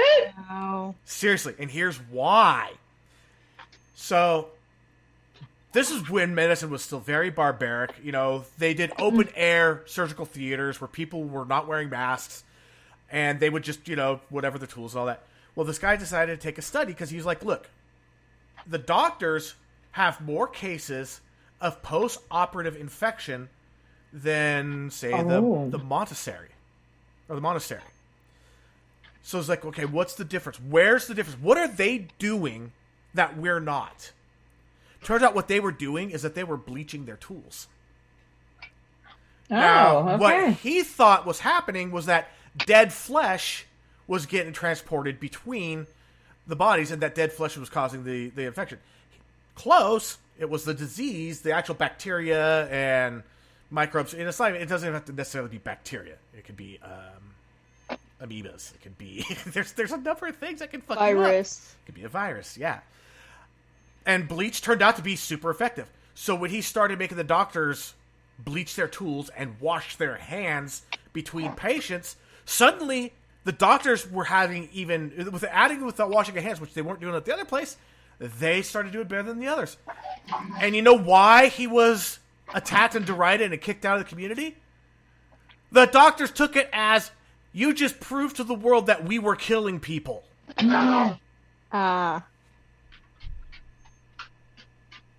Excuse me. Sorry. That was my dog. It's just, I get where they were coming from, but at the same time, it's like, look, you should be celebrating. We figured out what was wrong, and we fixed it. That's the approach that should have happened, but it didn't. And that was the beginning and that was where sterilization really took off. And the dude died penniless, poor, and black sheep. Yeah. Fucking tragic. Yeah, that's a load of shit. Could you imagine you come up with a discovery that saves... I mean, this guy has, at this point, saved over 1 billion lives. Easily, from that point to now. Over 1 billion lives. You know, though... And you rejected. Are you history fucking is full kidding of me? that shit. Hey, history is very, very full of that. History is sad. Weird. History is fucked. Well, it's not history that's fucked. People are fucked. People are fucked, yes. People are fucked. A lot of, like, specific people show up in a lot of really fucked up history shit that I'm like, oh, you really are just an asshole. Nah. So, fun fact. You know why it's okay to eat sushi, even though you're supposed to cook things before you eat them to get rid of any parasites or bacteria or whatever? Yeah, why? Because they freeze it first, and the freezing kills everything. Really? Oh, Yep. Interesting. All right, I'm in love with that. Perfect. Yeah, it's a different form of sterilization. You freeze it, you kill it. I can get down on that. I like that. Thank God, because I love sushi. Me too. I'd be really, really upset if it was like some fucked up shit. I'd be like, no. Although I have to say some of my favorite rolls are the deep fried rolls. Are they? Yeah, I like this. I like the ones that are heavy sauces and they're fried. Okay. Although I don't shy away from pretty much any sushi. I'm still working on the sashimi. It's the texture of the fish that really gets to me. Like, I love the taste, but the texture makes me go, ugh. Really? Yeah. It's like, I love the taste of this. It tastes so good. Have you tried different fishes? Yeah. So They all do that to you? I'm working on it. I think it's got to be a mental thing, and I just have to work on it. Exposure therapy. Nigiri is where I've gone to start fighting it because it mixes true raw fish with something else, and that helps Okay. right now. Oh, I could eat sea steak all day. Well, no. Seared Like- ahi, I can do that. It's still raw in the middle. Occasionally, though, like, I'll get... Because I do raw rolls. That, like, occasionally I'll get, like, a tempura roll of some sort or something, but I like the raw shit. But occasionally, as I get to the end of a roll, I'll be like, yep, that's raw fish. Like, you know, like, I am the too, texture. Yeah, I am too full to enjoy this now. Yeah. All of a sudden, I'm like, that changed. Okay. Yeah. All right, now where's All right, where's the tempura rolls? They're not so right? fresh. Right? And I'm still hungry, but I'm just not that hungry. But it, like, I'll smack it until then all of a sudden I'm like, nope, yep, that was it. All right, so there is this one shooter that a friend came up with that I fucking love. They call it a shooter. It's not a shooter. You take, if this is best, with urchin. But you can use flying fish roe instead. Because, like, urchin's not easy to find sometimes. Mm-hmm. Which is funny considering urchin's actually considered a pest. Like, you look at the kelp force in LA that got destroyed. They went through, they killed all the urchin, and the kelp force came back. Yeah. So yeah, like, you know what? Give me the urchin. But you take urchin, you wrap it in seaweed, you get a raw quail egg on it, and a little slice of lemon, and just eat that. You Okay. can also do it with flying fish roe, with the quail egg and the lemon. And it's like every time you bite down, a different flavor comes through. It is the coolest thing. I like roe. I think I'd probably end up going for roe. I love that shit. I don't care for salmon roe. It tastes exactly like the fishing, like the salmon eggs that you use for fishing smell. Uh-huh. I can't do salmon It totally roe. does. No. No, it's just, you know what? If you like it, more power to you. I think it's disgusting. Flying fish roll all day. Give me a jar of flying fish roll and a spoon, and I'll fucking eat it. It's almost like tasty little miniature pieces of boba. Yes. I don't know, because, like, it really is. It's like, poo, poo, poo. Oh, my God, it's so good. Okay, Kat, I'm going to have to give you a warning. I'm going to be talking about a spider for just a minute. Webony died last night. Like, of all the dick punches, I had my phone break from swatting at a bug. I'm a bug guy. I love bugs. I just don't like big bugs flying into my ear. You know? And then I knew that Webony had been dying. And last night she had fallen out of her web and couldn't get her legs straight. She died within 2 hours of that. But I have a new one. And her name is Scarlet. All right. For two reasons. What color is the hourglass? Right. Scarlet. And who plays Black Widow in Marvel? Oh, all right. All right. A double entendre, if that's the proper term. All right, I'm done with the spider stuff. Spider stuff. But yeah, no, that was just, just, when you're, like for me, when I'm having a mental health crisis, the good shit just doesn't happen. It does. I just don't acknowledge it for whatever reason. Yeah. You know what I'm really tired of? Like, cliche shit. Okay? For legit. The next motherfucker that decides to tell me that I need to be fucking grateful for the shit I have, I swear to God, I am going to smack the fuck out of him. I really am. Because let me tell you how hard I'm trying, alright? Let me tell you how hard I am fucking sitting here listening to subliminal shit in my sleep. Trying to change my state of mind. So don't tell me that I can just wake up in the morning and pick 5 things to be grateful for, and my life is going to be fucking butterflies and lollipops. Because I used to be the bitch that believed that, and I was wrong. You know what? You admitted that you were wrong. That is awesome. That is powerful. It makes you a better person than the people that I are really wrong. did. And stick I with was wrong. that chick out there pumping all that shit hard. Like, oh, be so grateful. Oh, no, you know what? It's fucking hard when this shit is real. And I thought I was going through depression back then. No, I wasn't. I was going through a midlife crisis back then. God. Like, this is a different monster. I'm 25 years old. I'm having a midlife crisis, so I guess I'm dead at 50. No, but I get it. So, yeah. I get it. And every case of depression for me is different. And each one's a sneaky motherfucker. I've learned how to ferret out my different feelings in it. So, like, for a long time, everything was, I'm depressed. But that's not the feeling, that's not the only feeling that depression comes with. Like, right now, I'm not depressed. I feel empty. Yeah. It's different.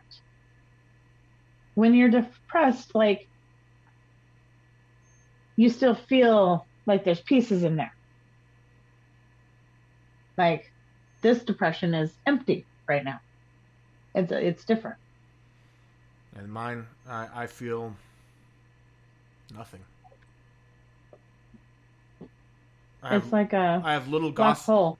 It's like I have little gossamer strands that every once in a while light on on me of deep sadness. But that's it. I really don't feel anything. Yeah. I look at my kids. I love them. Right? But I don't get that rush. That feeling of, oh God, I love you guys. The endorphins. It's just not there right now. Although, not that it's not there right now. It's just that it's like a little tiny pilot light, and it just has no gas right now. Yep. Although I will say one thing. When one of the kids, even when I'm at my lowest, if one of them just comes up and just randomly gives me a hug because they think I need one, yeah, I feel that shit every time. Aww. Right? And it just right. makes It does. But what sucks, that's like a thimble or like a shot glass of water when I'm dying of thirst. Mm-hmm. Yeah. And it actually hurts a little bit more. Yeah. Like, I love it. I'm so thankful for it. I love it. Yeah. I cherish it. But it's like pouring water in the desert. Yeah. Which sucks. Because it starts feeling like sometimes the thing that you actually need, not the thing you think you need, like the thing you need, the hug from your fucking kids, starts to occasionally feel like poison. Yep, because you want it to be enough. Yeah, and you want to reciprocate, but you're not there. And you feel like a shitty parent because... And then it's just that much more to shoulder. Because you feel like it should be enough. Right? You should be able to reciprocate. Yeah. And because you know what? And your kids don't understand when you can't. Exactly. And you're told you should. You're not, like, we haven't... I'm glad that your kids, my kid's older, she's in a place where she's learning it, but her kid will fucking grow up to learn about these things young enough to really be able to use them as tools in their life. We, unfortunately, don't have the opportunity to use them as tools in our life. We have the opportunity to use them as tools to recover from our life. Yes. And like actually what I was a point I tried to say earlier, it just came back full circle. Thank you. I love how our conversations do this. That's what I'm here for. I do that too. But so our daycare provider was we were talking about mental health. And I was like, right now we are very fortunate that we live in the most enlightened time when it comes to mental health at any point in human history. I completely believe this. We know more about the importance of mental health now than we ever have. Yet we are still in the barbaric stages. Yeah. We are still in the World War I stages of battlefield surgery when it comes to mental health. But you know what? We're no longer, doing things in like... the Dark Ages. Yeah, we're not doing the things like to get rid of the Black Plague, like, smelling the vapors of a latrine, wearing the entrails of a pigeon around your neck. You know, the mysticism. Those were actual cures for the plague. Oh man. I mean, at least there's change, you know. Yeah. So I mean, and it's like our kids are going to benefit from this so much, and their kids are going to benefit from it so much. Like my grandkids are being set up with this amazing system, and where they're going to go with mental health, I can only dream. Right. Watching my daughter raise hers, I'm like, I'm amazed. I want to know what it's going to be like 10 years from now if we go back and revisit these podcasts and see how much has changed. Because when change comes quick, you know? Yeah.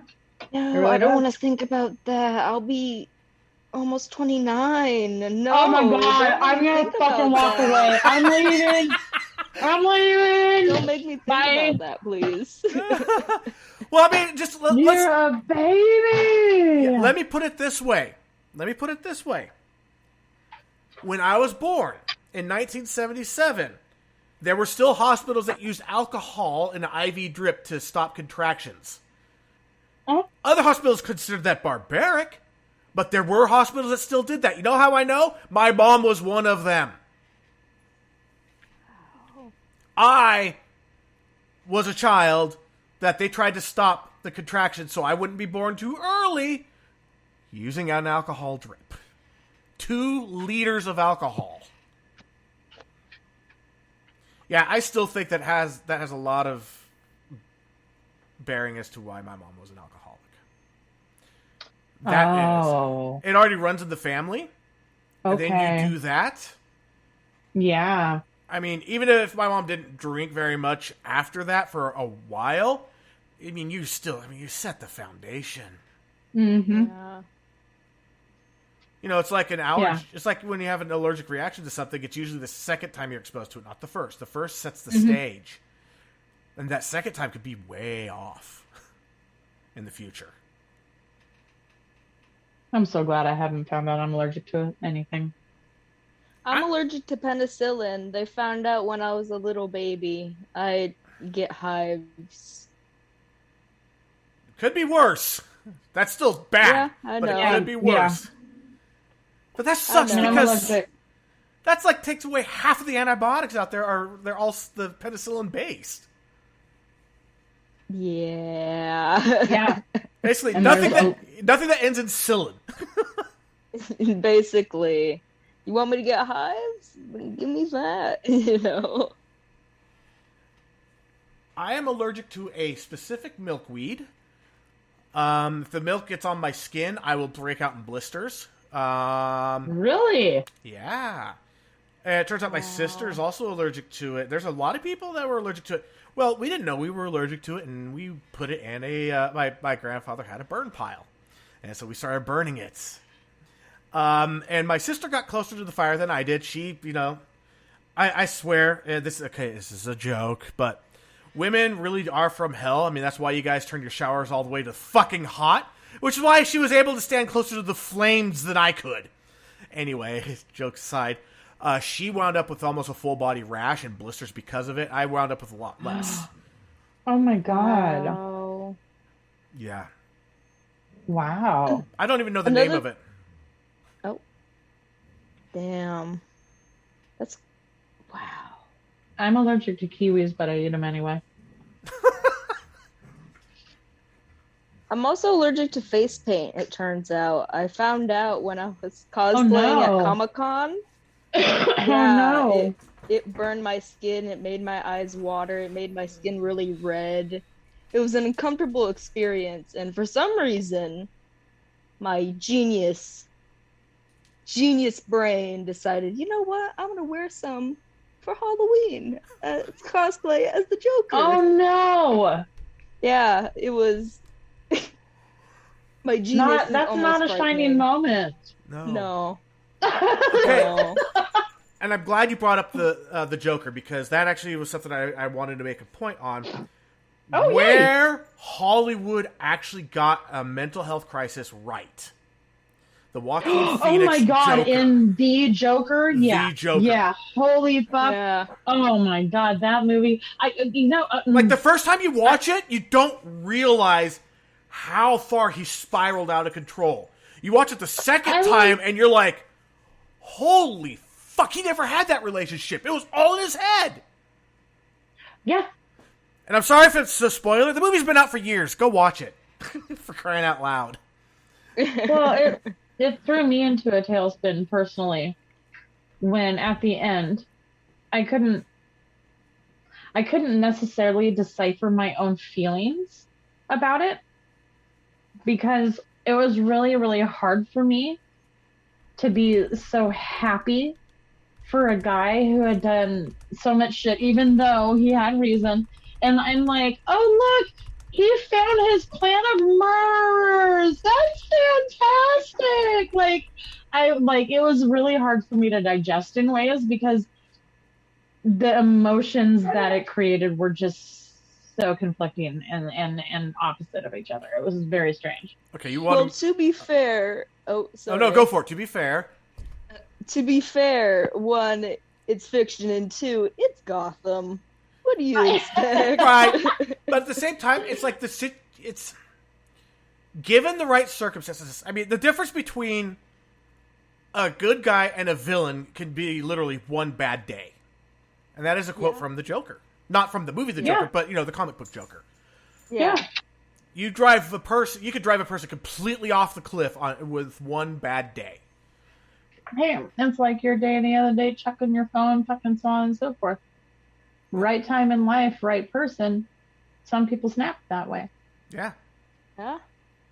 So, Oh, yeah. like, if you watch the movie, like, when you see he doesn't get his meds, he's suddenly in this really unusual relationship with this person who didn't mind him stalking her. Right? Right. Like, Right. I thought, and it's like, the thing is, and I thought about this pretty hard, like, for, like, a couple of days. I was thinking about this. I think that we, as a people, have been conditioned to just accept things that don't make sense to continue going forward, to see where things go. That we don't stop and go, wait a minute, what the fuck is going on? Especially when it comes to movies. But, education. And in some cases, sometimes you have to do that. Like if it's a really complex subject. The Grief Recovery Handbook, for example. Grief Recovery, there's no clear cut, this is a starting point to get you into it. It's such a intertwined mesh, like a big fucking spaghetti knot. But they're like, look, you have to take this on faith, you have to take this on faith. Eventually, it'll all make sense. But with the Joker, it's like, okay, so she thought it was cute that she was being stalked. Okay, so this is a thing. If you're watching it, you probably just accepted it. Right? Yeah. Yeah. Who in their right fucking mind just accepts that? But we all did. Right? All of us did. Right? Everyone, I swear, probably over 90% of the people that watched the movie just fucking accepted it. That is creepy to me. But we accept it. The relationship is absolutely phenomenal. It is a flawless, picturesque relationship. He found this amazing woman that makes him feel like a normal, well-adjusted person, and he's not. And then, He's not even close. no. And the No, scene that Not at all. And the scene that I wonder how many people questioned was when he was sitting in her apartment. She came out of the bedroom and like freaked out. Oh, no. I remember seeing that. I thought it was like a twist or something. It was like, oh, I was like, wait, did the relationship just end? No, it was all in his head. Yeah. And I wonder where most people went with that. Because she was like, wait, aren't you the guy from down the hall? You need to leave now. Right. First time watching it, I was just like, that was really weird. Because I was wrapped up in his world. The second time, I was able to see it outside of his world. I gotta go take my medication real quick. All right, and it looks like we lost Sarah. She's probably going to jump back on. Her shit fucked up again. Yep, she's back.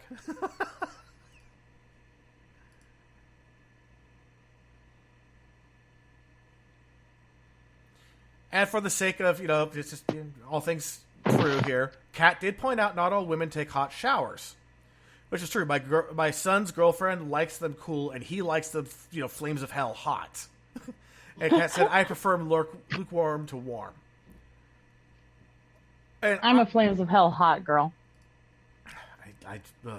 So's my wife. So's my ex-wife. I can't do it that hot. I can slowly build my way up to it, but if you just make me jump into it, I'm like, fuck this, I'm done.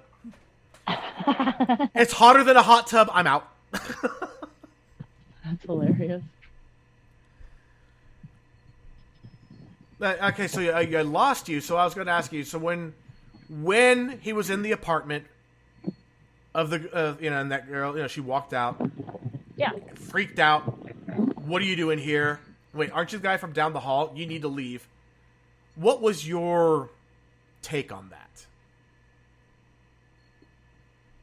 I'm trying to recall. I honestly do not remember. Because I remember being very like, what the fuck? I do not remember. My initial thought was, that's a shit way to treat your boyfriend. To act like you don't even know him. And then it dawned on me, oh shit, she doesn't know him. Because that whole relationship was in his head. It's kind of interesting. Well, just offshoot. It's interesting how the quote-unquote stalker thing has changed gears and how much, well, along with everything else, we have opened our eyes to things. I don't know why this whole conversation brought me to this. I have no idea, but my mind works in mysterious ways. But Michael Jackson. Okay. Okay, yeah. Just say it with me for a second. Oh, what the hell is that damn song? You know the song where he's sitting, hey pretty baby with the high heels on? Yes! Okay, no. You want to be uber uncomfortable? Watch that fucking video now. He is the creepy... Dude, the entire video is him stalking this chick who keeps telling him to leave her alone, humping in front of her, gyrating in front of her with his little gangster group of friends, and he will not leave her alone. Oh no, that's just pursuing. Like, I watched it because I was like, I love this song, and I was watching, I was like, this is like one of the creepiest things I've seen in a while. You're like, yep, that song sucks now. Context. Yeah. Well, it's kind of like that one Police song or Sting song. Every move. Oh my make. God! Yeah. I heard. Every step you take, I'll be watching you. I was like, that's creepy as fuck. Go for it, C. Yeah, I heard that in like, what the fuck is it called? Final Destination. I forget which one it was, but it was like playing on the radio, but I heard that song. I was like, oh, well, damn. Perfect song for a stalker. I heard it previously, like for memes and stuff, but. Oh, the song was considered a romantic hit in the day. Now it's like, dude, that's just fucking creepy. Yeah, you're telling me. That's up there with like, it's polite to say thank you when someone says bless you after your sneeze. It's really rude to send your boyfriend to go look in your closet. Right? Stalker joke. Right? But that's a stalker mentality right there. Yeah. Yeah, it's kind of funny. Like some songs just suddenly their meanings kind of change with time. Oh, but I was watching that. I was like, I am uncomfortable. This is uncomfortable. I still think it's funny as hell watching a whole bar worth of people singing, the Possum Kingdom from the Toadies. The Do You Wanna Die? It's like, right? You guys know that the song's about necrophilia, right? Right? And Kat said you have a fantastic voice, C, and yes, you do. Or not C, Sarah. I do? No, Sarah. Aww. With the She hey, does. pretty lady with the high heels on. I like to karaoke. I love karaoke. I took my 21-year-old daughter to karaoke for her first time. Did you really? She had a blast. Oh, fun. Yeah, and she's still learning about alcohol and how it can affect you. She got all up in her feels, sobbed on my shoulders in the middle of the bar for a little bit. And I was like, I get it. I've been there. And I'm like, it's okay. No. She's like, you tried the best you could. I'm like, I know that. I know you appreciate it. I get it. It's cool. You ready to sing a different song? Right?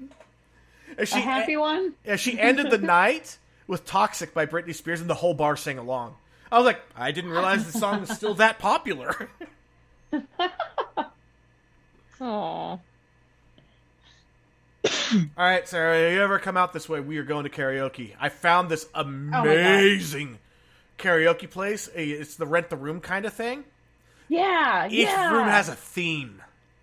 Really? There's the Great Gatsby room, there's the Marilyn Monroe room, there's the comic book room. Yeah. Oh, that'd be so much fun. That'd be so much fun. And we actually got them to try something that they weren't doing before, and I want to go back and see how it went. Because like they opened up at 6 and we were there, and there was nobody there. And it was like, do you ever have it where you have like there's people in the bar area and you have like 3 of your rooms rented, but you have 1 or 2 that are still open? Like, yeah, all the time. It's like, those rooms that are not filled are costing you money. Like, yeah. Well, have you considered making one of the rooms a public room? Pay $10, go in and sing. You share the room with other people that just come in, just pay $10. They don't have to rent the room for $45 an hour. No. But you get 20 people at $10 each. That's $200 that you weren't making before. That's more than you're making off your regular rooms. Yeah, that's making way more money off of that. Uh-huh. And I know a lot of people that would have no problems. Here's a 10. I'm going to go sing for an hour. Right? Oh, fuck yes. Absolutely. Yeah. So they started it that day, and my wife and I were the first ones to do it. We were there for like 40 minutes, and they got $20 out of us, plus food, plus drinks. Right? Yeah. Hell yes. It's like, yeah, you guys are making more money this way.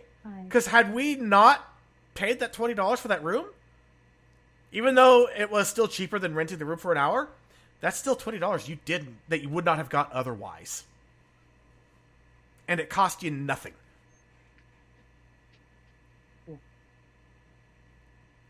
Did you mute? No, I'm whispering to my dog. Otis, no teeth. Dude, this guy is going to be the death of me if he's not the death of him first. No.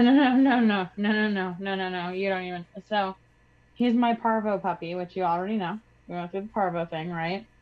I have been through so much fucking shit with this dog. And then Friday, I had to take him in because I thought he had mange or ringworm because he's losing patches of fur. No, he has allergies. Okay, Aww. so yeah, that adventure. And then on Father's Day, I come home and I'm like, oh, I'm going to get comfy. I'm going to sit down and watch a movie. I'm going to replace the bleach tabs in the toilet. The motherfucker snapped on one. What the fuck? Yeah, so that was an emergency vet trip of like $600. I was like, dude, you are going to be the death of me. You found your Marley. Oh my god, I did. I totally did. Wow. I love him so much, but I'm like, dude, this dog in a year and a half has cost me more money than my daughter did in like 5 years. And that was with her drowning and all the other shit. Dude, this guy has been a fucking adventure. Meanwhile, it's like I look at my yellow lab. The only thing that the dog is not allergic to is brushes. Like the plants. She's allergic to grasses, trees, weeds, you name it. It's like, basically she's allergic to life. So, I do have to show you, though. Mr. Otis, sit. Aww. Aww. This is Otis Redding Pupmeyer. All right. So I did an embark DNA test on him because he was supposed to be a red-nosed pit. Okay. The motherfucker's a pit bull. He don't look like a pit bull. No, he doesn't. He's not nearly as boxy as most pit bulls. No, he's a great big doof, man. And he doesn't have like the blockhead. He doesn't have the barrel chest. He is 100% American pit bull. Damn. I'm like, some Wow. recessive gene somewhere was like, bloop, here I am. 114 pounds of stupid. And sweetness, I'm sure. He's, you know what? I have My joke never met a pit that wasn't a total sweetheart. My joke with him is that I bought myself a boyfriend because I bought him on Valentine's Day. Aww. He is I've always wanted a snuggly dog. He is the biggest, like, snuggliest little fucker in the world. He snuggles more than anything I've ever met. That's my beagle, Buster. He has to have physical contact with you every moment that he has. Yeah, seriously.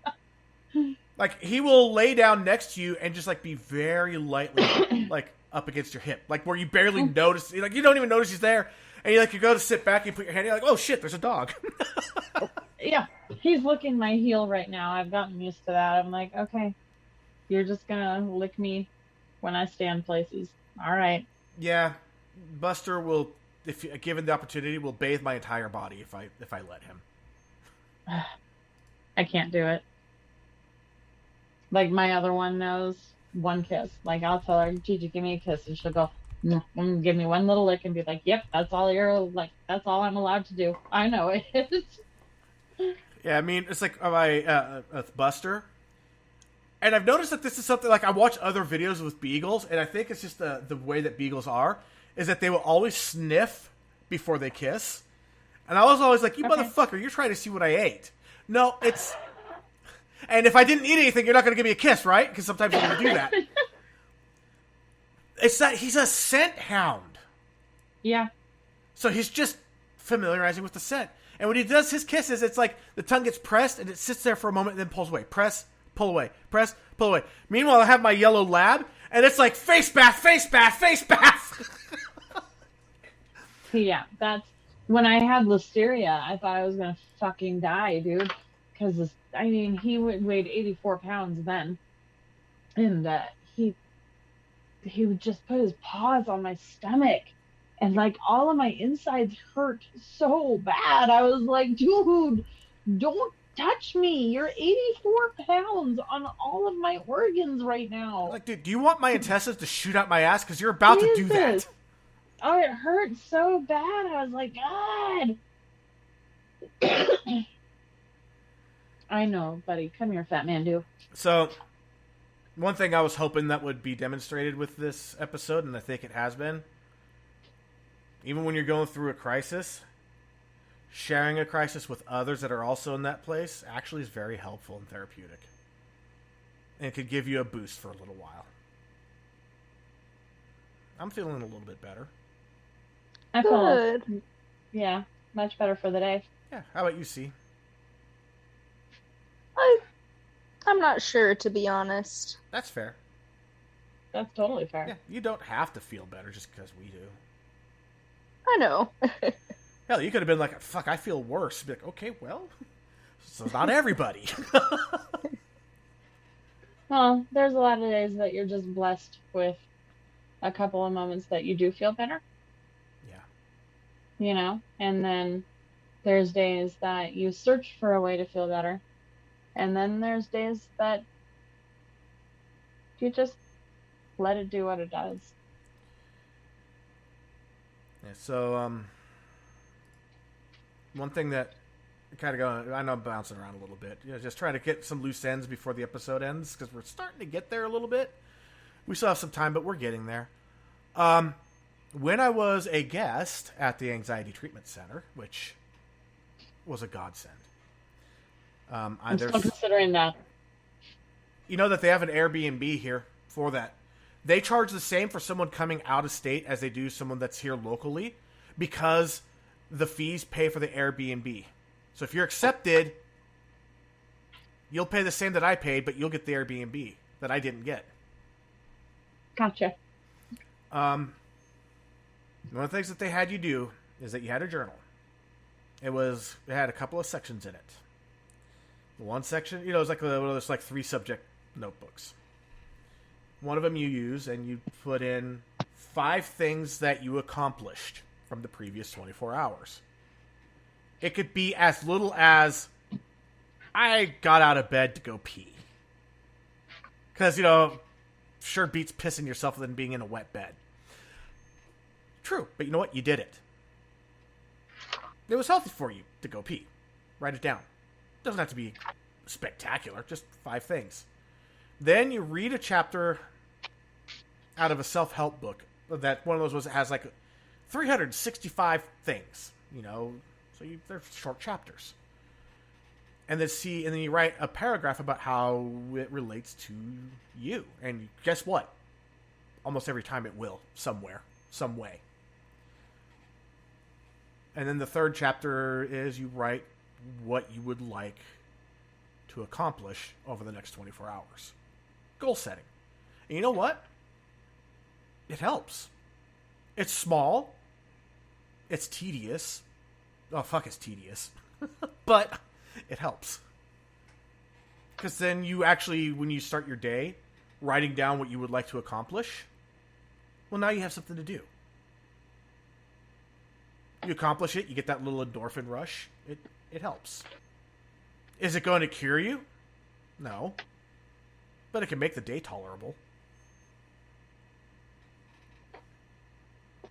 Can I pitch in? Yeah, by all means. Because I bought this yesterday. I can't believe how much of my shit's just matching up right now. My God, that's a big dildo. I'm just kidding.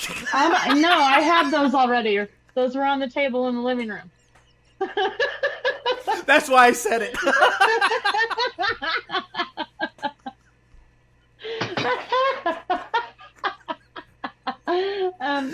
I can just imagine people shocked listening to this later. There's no video. Yo, what the fuck? Oh my God. I am fucking with every future listener right now. They'll come back for more. I really need to start a comedy podcast. Okay. On that note, please invite me. Fucking please invite me. Actually, after this podcast is done, there was a podcast idea that the wife said to me. And she's like, I don't want you starting it right now. I was like, but this podcast wouldn't even have to be live. It's something that could be recorded, sent to me, or we could record together at any point in time, edited, and then released when we want. I'll listen to that. Yes, I'll pitch it to you when we're done here. So I purchased myself my very first prompted journal ever. Nice. Okay. It's a wellness journal. All Nice. right. It has like the first part is you plan out your week, so your mantra for the week, like your actual meals, so that you maybe will eat healthy, because that's my other problem is I'm just grabbing tortillas and shit to shove in my mouth. Yeah, reminders. We have Home Chef delivered, and we still go out and eat instead and let the Home Chef rot. Yeah. Reminders, weekly goals, habits to achieve goals, and a place to list the habits to achieve your goals and what they are, and your reward for meeting your goals for that week. So that's for both productivity and self-care. They've got a different section for each. And then on your daily ones, it starts with your gratitude for the morning and your goals for the day. And then it has a place to list your meditative activity and your physical activity. And then it has acts of self-care that you've done, acts of kindness, lessons you've learned today, things you've been grateful for from those lessons, and your daily affirmation. And that is awesome. And to think, not too long ago, that journal would have been mocked mercilessly by society in general. Now, look how far we've come just in our life. It also has a thing to list your mood every day and what the weather was, so you can like start figuring out those connections too. So I have an app on my phone. Let's see if I can find it here. It's been a little while since I've used it because my watch broke, and it's just called Sleep Cycle. Okay. So what you do is before you go to bed, you launch the app, and you give what your mood was for the day overall, and you check off things that may have happened, and you could create your own, which is awesome. So it's like, had coffee, or had caffeine, had CBD, went for a walk, had sex, took my meds, just whatever you want, whatever could impact Sold your a day. dildo. There you go.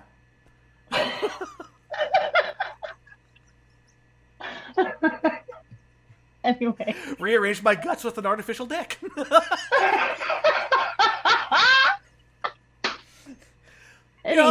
Anyhow, so you put all that in, and then you start it, and you turn your phone over, but unlocked. And as you sleep, it records you in your sleep.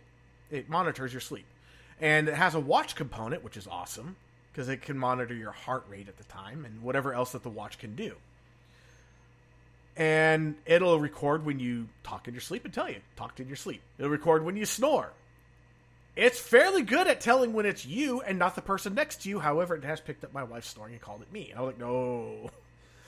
I was awake then. No, it's like my snores is when I inhale, it makes the raspy sound. Hers is backwards. She makes the raspy sound when she exhales. Don't ask me how. It's just, I don't get it. But it's just the way it is. I make it both ways because I have a thing that records my snoring. And yeah. Yeah, and then, when you wake up, you say, it tells you what your quality of sleep was and asks you, how do you feel? Are you tired? Are you rested? Are you energy? And it also tracks local weather, moon phases, humidity. All right. And then as it gathers data, it starts going, here's what trends we're seeing with the data. When you do this, your sleep quality does this. It's amazing. What's it called? Sleep Cycle? Sleep Cycle. And they also have a companion app called Life Cycle. Okay. Which allows you to do things like it tracks like, okay, we noticed that you're at this location. This location is Safeway. What were you doing? Shopping? Hey, we noticed that you were at this location. This location has this name. We don't know what it is. Can you tell us what it is? Oh, it's a restaurant. Was that, based on the time, was that lunch? It's tracks your movement, tracks your steps and all that, and it does the same kind of thing. Hey, we've noticed that your mood is better when you do this. when the conditions like fucking amazing. That's brilliant. And all the data is stored locally and on the cloud, encrypted, and they don't have the key, so they can't fish through your data. Really? Yeah. Well, hell. Absolutely amazing apps. I got Sleep Cycle, I tried the trial period, and then they're like, we'll give you $70 off, or 70% off of the annual price for life. 70% off, fuck yeah, I'll do that. Right. And then then I'll be like, whoa, there's Life Cycle too from the same people. Let's take a look at that. I'll give you 50%. Okay, done.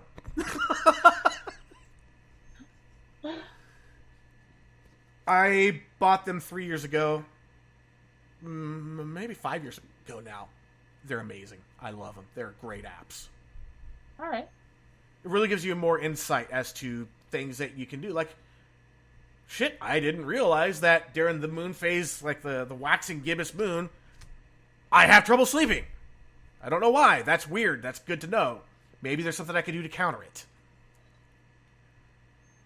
It's all right. Just give you an idea. My prompts. Yes. Hey, no, come on. Oh yeah, and you can also have it with a sleep aid, no sleep aid. It was like, just white noise or music or thunderstorms, whatever. Also, when it does, you could do a hard wake up. So like 6 a.m. Not going to make any noises until 6 a.m. You could have a wake up easy, where it's monitoring your cycle and tries to wake you up in a window within a half hour of before, by 6, like for me, it's 6 a.m. So from 5:30 a.m. to 6. Oh my God, that's magic. It tries to hit you on your circadian cycle for optimum wake-up time. Where you're already ready to wake up, where your body's like, this is the phase where it's prime for you to be able to get out of bed. Yeah. Instead of in the middle of a fucking REM cycle, because you cycle through those all. Oh my God. Fucking brilliant. And if you have the watch, like you have a watch with you that has a haptic tap, when you start snoring, it will lightly tap your wrist so you change position to stop snoring. What? Without waking you. What? Yeah. And your watch will also start recording, like monitoring your sounds too, with your phone in order to be able to pinpoint the noises better. Oh, if both sounds are coming from the right, that's the partner. Yeah, because both my dogs snore as loud as I do. Yeah, but if the sound's coming from the middle, well, that must be you. Wow. If you have if your phone's on the left and your watch is on the right. What fucking world do we live in? I don't know why I never mentioned this before. Absolutely. This thing's brilliant. This is brilliant. Yeah. I also have a happy light alarm clock that simulates a sunrise. Oh, for the love. I need to get the one that has wheels on it, and when it goes off, the wheels start rolling, and you have to get up and fucking chase the fucking thing around. I need one of those motherfuckers. That's what I need. Let me tell you what. And it starts playing like the da da da da da da da. It's a legit thing. It's a legit thing. My son has those ones that you have to do like a mathematical problem or solve a puzzle to turn off the alarm. Yeah. He's gotten so good at it, he could do them in his sleep. Yeah, I'm that bitch. I would be able to pull that off. That's why when I saw this thing, it's literally an alarm clock, and it has two big wheels on the side of it. And when it goes off, it triggers it to turn on, and the wheels start running, and it just jumps off the table and fucking starts rolling around the room and shit, and you have to catch it and turn it off. No, and my lazy ass, I'll fucking figure out how to turn it off as quickly and efficiently as possible and get back in bed. And I was gonna say, I'll find that fucker and be like, I'm still tired. Okay, my bedroom, when I was still living at home, I had an alarm clock next to my bed. I had an alarm clock furthest corner from my bed that I could get, and another one diametrically opposed to that, and I made sure those clocks were fucking synchronized, so all three alarms would go off at the same time. And you know what I did? I took advantage of my height and stretched and got it all and went right back to bed. Uh-huh. Oh, no. Okay, to this day, this is how good I am. All right? This is how, this is fucked, man. I wish I had a better sleep habit. My sleep time is just fucked. So I live in a tiny house. House is only 742 square feet, all right? Not Kitchen technically here. a tiny home, but damn, that's a small home. Yeah, I love my house so much. But kitchen here, bedroom on the other side of the house, quote unquote. All right. But I can imagine how easy it is to clean. Oh, it is. It's fantastic. So I plug my phone in the kitchen, and I hook it up to my Bluetooth speakers in the living room as loud as I fucking can. All right. And I go to sleep. So in the morning, in order to fucking turn off my shit, I've got to come all the way out in the kitchen, which granted isn't far, but I got to come all the way out in the kitchen to get my motherfucker still goes back to bed. I'll tell you what. Yeah. All right, you ready? I'm like, okay. I moved to San Diego. I'm like, I get a new job. I am not about to lose my job over my inability to wake up because I can sleep through almost anything. I'm so I was like, glad somebody else suffers from this. I have slept through lightning striking in my backyard. I've slept through tornado warnings. Whew. Yeah, so we both slept through some extreme shit. Yeah. Let's go, dude. Let's go. Yeah. So, I get this brilliant idea. I'm going to put my stereo system, which has a clock and a timer and an alarm clock on it. It's a full-fledged stereo, like old school. Out in the living room, I'm going to tune it to a Spanish station. High volume. Because it's going to be so fucking unusual that it should wake me up, right? Let me tell you what happened that morning. I was dreaming that I was walking around the streets about Shasta, and there's a loudspeaker playing Spanish, like Mexican music, and speaking Spanish, and I don't know why, and I couldn't figure out why it was in my dream, but it was in my dream, and I slept through it, because it got incorporated in my dream. Oh my god. Oh my god. I was like, I can't win for trying. Right? I have to change my alarm sound all the time. I get used to it. I do that. Yeah, exactly. That's the thing, is you get used to it, so you have to switch it up. Yeah, And even the one that has this bright fucking light in my face, I just roll away. I just put my back of my head towards it. Oh my god, it's fucking horrible. It's rough. It makes life really, really hard. What I need is like one of those alarm clocks from Little Monsters. Ones that shakes the whole fucking bed. Oh, that's right. When I was a kid, because like even as a child, I had problems waking up. So like kindergarten and shit, like I just had problems waking up. So my mom got me a fucking Oscar the Grouch alarm clock, and it was the loudest damn thing on earth. Like that thing was so loud, and it would pop up out of his little trash can, and he'd just start screaming at you in a way. And it was, "Wake up, sleepyhead!" Oh, that's funny. Yeah, dude, the shit we had when we were kids, like, I was a bedwetter, all right, up until my parents got a thing called the Wheeler. Can't say I've ever heard of that. Right, growing up in the late 70s, early 80s. Yeah? This was a plastic fitted sheet that had moisture sensors. Oh, God. Okay, and you would put it over the mattress, and then you would make the bed over it. Okay. And when it got wet, it set off a fucking alarm. Oh, God! Okay. And it wasn't like a quiet little alarm. Literally, one night, and I remember this alarm. I will never forget this fucking alarm. You pee in the bed, the thing gets wet, and it goes, "Wah, wah, wah, wah, wah." The scares the piss out of you, and you're done, dude. Like, you're done. I may have been piddling before, but I just fucking gushed it all out then. But yeah, one night, and I was like, okay, I'm good. I seriously never peed the bed again. But it was such a mental thing that even when I was pregnant, I didn't get up in the middle of the night to pee. What fucking pregnant woman does not get up in the middle of the night to pee? They all do. What the hell? To this day, I still don't get up in the middle of the night to go to the fucking bathroom, except for when I was on Wellbutrin. Because it fucked with my sleep so bad. Ew, that's not good.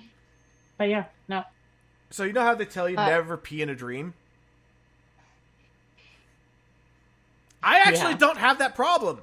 I just wind up dreaming that I have to pee or I'm peeing for hours. And then I wake up and I'm like, God, I gotta go pee. My sister's ex-husband peed on her because he dreamed he was peeing his name in the snow in a dream.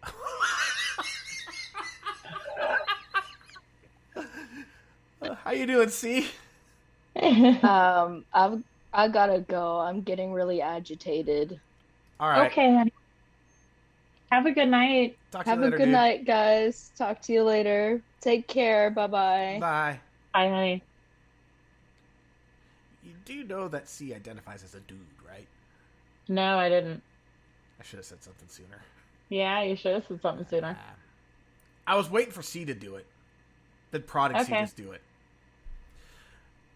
Yeah, no, there was one time, C had been part of the podcast for a while, and I just happened to be, like a pre-show or whatever, and we were alone. It was just C and me. And I was like, all right, so how do you identify?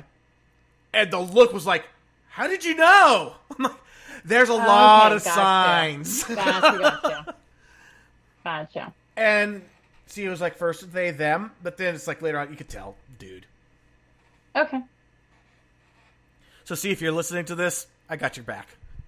My bad, I'm sorry. Won't happen again, I guarantee that. No shit. Yeah, no, I love C. C is awesome. Sweet. C's not too far from me. Really? Yeah. Like, I could jump in the car and be over at C's house in just a couple hours. Really? Yeah. I miss that. I feel like I'm far away from everybody. Well, I'm not far away from my family. My family's all here. But your friends. That right there could be tough. Who do you want to be closer to? It's weird being in a place where I haven't found my people. That is weird. You know what I mean? But I think I'm also pickier about my people. For me, I've never really had more than a few people anyway. I mean, look Yeah, at the quarters. look at the hometown. Yeah. How many yeah. friends did I run with? 4, maybe Right. 5. Yeah. I didn't have packs of friends. I had a few really good friends. Moved to San I had Diego. lots of acquaintances. Yeah. Oh, I had a lot of acquaintances, but I wouldn't spend time with them. No, I had my skater, stoner, tweaker group of friends. Yeah. You were the social butterfly. Fuck yeah, dude. Well, even in my funk and even to this day, I still just love people. I love individuals. I hate people. I'm Yeah, sorry. okay. Yeah. No, we've actually had this conversation. Yeah. It's like, I'm sorry to say it, especially considering I'm running a mental health podcast, but it's the truth. No, I love people. I hate groups. Yeah. Society. I hate crowds. Yes. Like, I love people. I do not like society. I love total perfect strangers. I love them. I love striking Oh up my random God, ass they're my conversations. Yes. But, like, I don't know. It's like one time I was at a Food for Less, and right next to the register was a closed, locked glass cabinet, and on the same shelf, you had Crest whitening strips and Trojan condoms. I was like, what's the message? One way or another, your teeth are getting white? Right? Caused the entire line to bust out laughing, and caused the person at the register bust out laughing. The manager's like, okay, we need to move those. Yeah, you do. You do. It's like having toy handcuffs and Hershey syrup together, all right? Okay, what's the message there? I have an idea. You right? Right? I'm just saying. Safeway. Why is there toilet paper stacked on the freezers where the food is? Is it a complete care package, one end to the other? I've never noticed that, but yeah, you're right. Of course, It could be. I did see one time it was those little, they're like the cups that look like Starbucks type cups, but they're not. They're like metal with a rubber cap instead of the paper and plastic. Yeah. I saw one. It was a brown one and a pink one. I went up and I did the. Oh, Jesus. I said, if you laugh, you're as fucked up as me.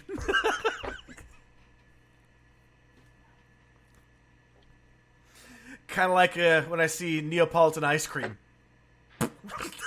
Oh my god. Oh my god. Worst creation ever. Who throws fucking strawberry in with vanilla and chocolate?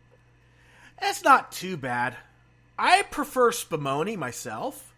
A lot of people don't like spumoni. Wait, what is spumoni? Talk to me here. Okay. What the fuck is spumoni? I don't remember all three. I think no, it's chocolate, cherry, and pistachio. Fuck no. You lost me at chocolate cherry. I mean, people love chocolate-covered cherries. I'm not those people. I'm not those. I love cherries. Look, I went cherry picking today. Those are off my tree. Ooh. Are those Royal Anns? I don't know what they are. I bought the house. I'm not the one that planted it. I have no idea what they are. They look like They're it. good. Are they kind of like a yellow on one side and kind of a reddish on the other? Yes, totally. Those are either they're Royal Anns, most likely. They're very, very much like that. Yep, and they're not as sweet as like the Bing cherries, which are almost black, but they're they're they really have good. They have a little tartness to them, but they're Yeah. super juicy.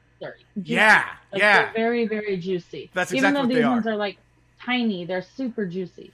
The reason I know this, the house I grew up in, right in our backyard, like literally you go out the back door, there were 2 cherry trees. One was a Bing cherry tree and one was a Royal Ann cherry tree. So I was talking to my dad. I was like, pretty sure my cherries are ready to go. They're not red yet. I'm like, Dad, not all cherries get red. No, they don't. I'm like, there's a ton of cherries that don't get dark red. Like, a lot of them. There was another tree that I found on our property as a kid it kind of looked like a Royal Ann, but they were more yellow, and they were super tart. I was like, this is a pie cherry. Oh, yeah. It's like when you make an apple pie, you want a tart apple because all the sugar you're adding in. You don't want a sweet on sweet. Blech. Yeah. You need that offset. Yeah. Hell yeah. Like I was like, oh cool, new cherry. Whoa. Okay, now that I know what to expect, I eat more. Yeah. When we were growing up, go ahead. I was just gonna say, yeah, my sister and I, we wound up getting the runs every summer because of cherries and strawberries, plums, Right? apples, pears. These were all growing in our yard. Blackberries. We had plums in Eugene. We had blackberries, raspberries, strawberries, and apples in Mount Shasta. In Minnesota, though, we had a crabapple tree. I've never tried a crabapple. Okay, they're like, fuck that shit now. Let me tell you what. All right, like they're tiny, and they're uber sour, like uber sour.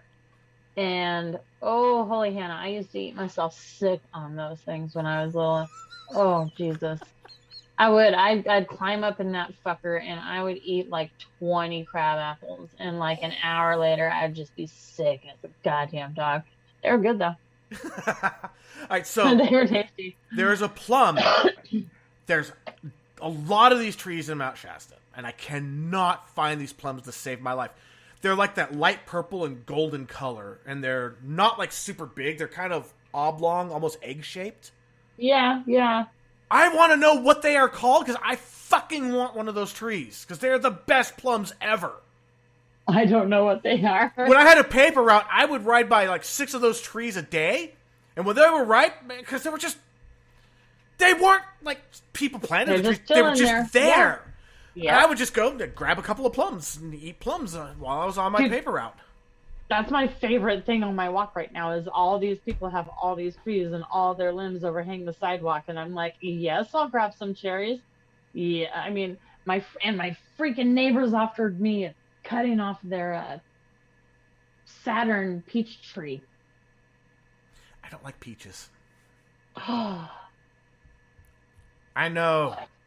I don't like peaches. I don't like pears. Texture or flavor? Both. Okay. Great. I used to eat them a lot when I was a kid, and I think what happened is I ate them too much. Yeah. That's my gig with cherries.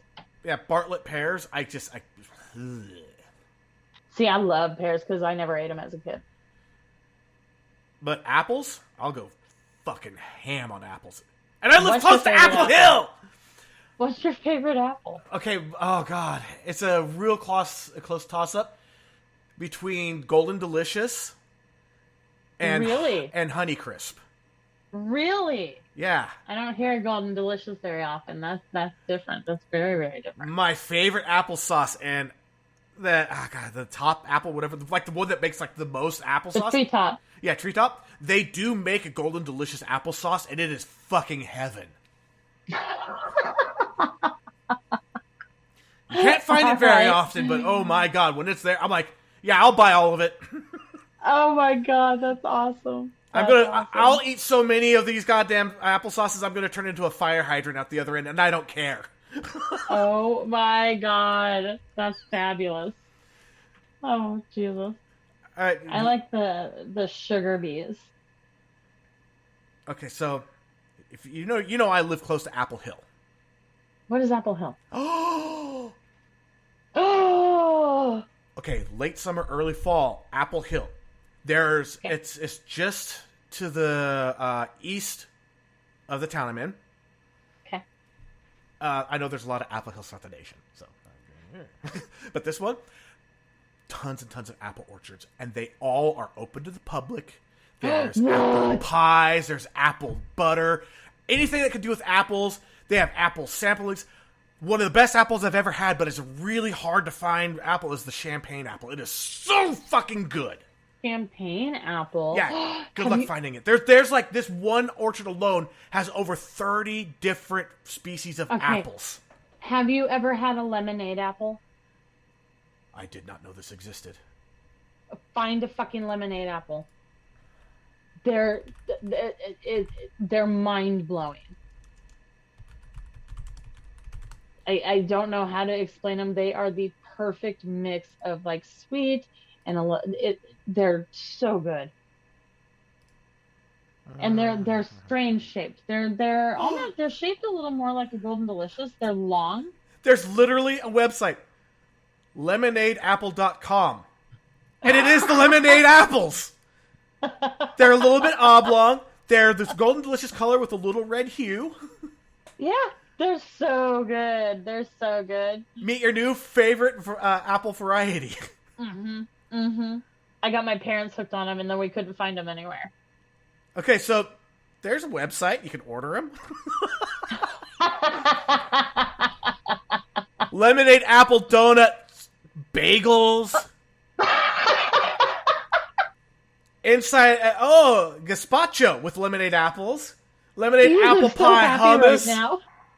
Sriracha What? maple grilled chicken sandwich with lemonade apple slot. Okay. Oh my god. You're so excited. I love apples. So one of my best friends, his favorite food in the world is an apple, but he is deathly Really? allergic to them.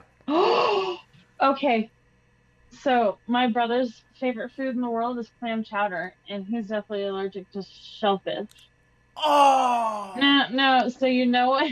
He will legit. I think I may have told you this before. Legitimately, occasionally, Bottle of antihistamine.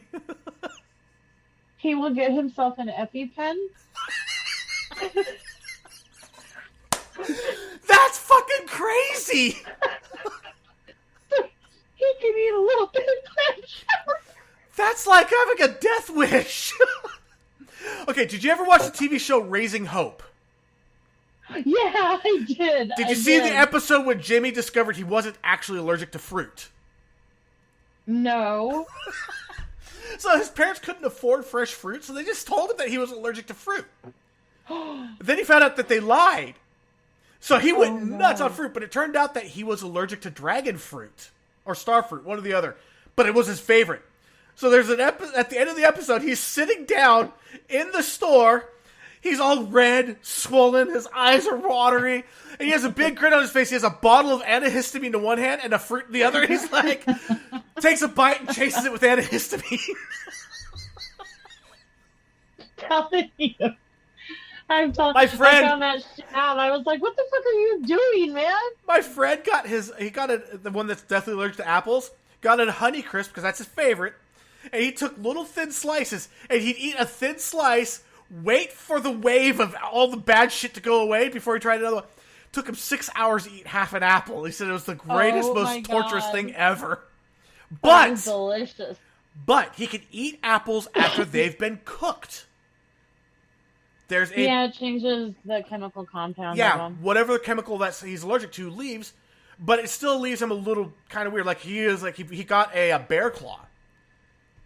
Yeah. Now some bear claws, they don't have anything in them. Some have cinnamon in them. Some of them have Yeah. apples. Well, the Yeah. one he happened to buy had it was like fresh. It was still warm.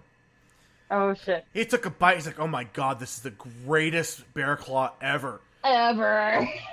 He ate like 3 or 4 bites of it, and he's like, "My mouth's starting to tingle." Yeah. He's like, we were in the car with the dome light off. He turns on the dome light. He's like, "Oh fuck, there's apples in it." I'm like, "You gonna be okay?" He's like, "Yeah, it's cooked, but man, I'm gonna have gastrointestinal distress after this." You're like, "You can finish it."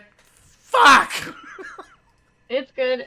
No, that's me and kiwis. I get a little constricted and I get itchy. But motherfucker, if there's a kiwi around, I don't care. I don't love care. kiwis. Yeah, straight up, I do not care. Okay, now here's my question to you: do you eat the skin or not? You're insane. My son eats the skin. He's a crackhead. What? I That has got to like really clean out your fucking intestines. Let me tell you what. he'll grab a kiwi and he'll just like an apple. No. I'm like, "Are you doing this because you're young and shock value?" No, he's now in his late 20s and he's still doing it. No. He just that's prefers not them that right. way. That's a lot of fiber. Yeah? Oh my god, dude, no, that's terrifying. I was That's just like, when I saw him do it, I was just like, Why? Like, I don't even know what a kiwi actually is. All I know is it's so good. Okay, did you ever see the movie K-Pax? No, I didn't. No, I did not. If nothing else, I mean, I know it's a Kevin Spacey movie. Fuck Kevin Spacey. Great actor, piece of shit human. Yeah. You know what? And I'm learning how to separate the art from the artist. Yes, absolutely. But I don't go and I'm not going to give them money. you Yeah. know? But there's a scene where he eats a banana. And it is one of the cringiest, funniest scenes I've ever seen in any movie. It is so fucking funny. Have you seen, and I think it's still in theaters, have you seen Everything Everywhere All at Once? I keep hearing about it and I haven't yet. You have got to go. I've heard that that's one of those movies you have to go see. Oh my God, you have to. And I've got to slide it in because we've been discussing this. There's a dildo fight in it. Now you have to go see it. Yep, that's enough for me to get me to go watch it. Gold American. Yeah. Now, if they added lightsaber sounds, brilliant. I'd get the chef's kiss. No, they're more like nunchucks. It's like these giant double-siders that are more like nunchucks. It's amazing. Did you watch Supernatural? Yeah. You remember the scene with pudding? Yes. If you listen carefully, you can hear a flap, flap, flap, flap, flap, flap as he's going side to side with his hips. My God. Are you serious? Yeah. Pull it up on YouTube. It's there. You can hear the Oh flap, my flap, flap, flap. The first time I noticed that, I just about died. I was laughing so hard. They're like, they fucking put in the flapping sound. That's awesome. Wagging his front tail. Slapping the thighs. Oh my God. See, it's attention to detail that can really make something amazing. That scene was funny to begin with. Oh my God, it is hilarious with that sound. And I'm just sitting there going, there's some guy, there's some guy in the Foley department that was like, you know what? We're gonna do. Or he was told by the director, okay, so you need to get his dick slapping his thigh sound in there. I have to do what? Oh my God, dude.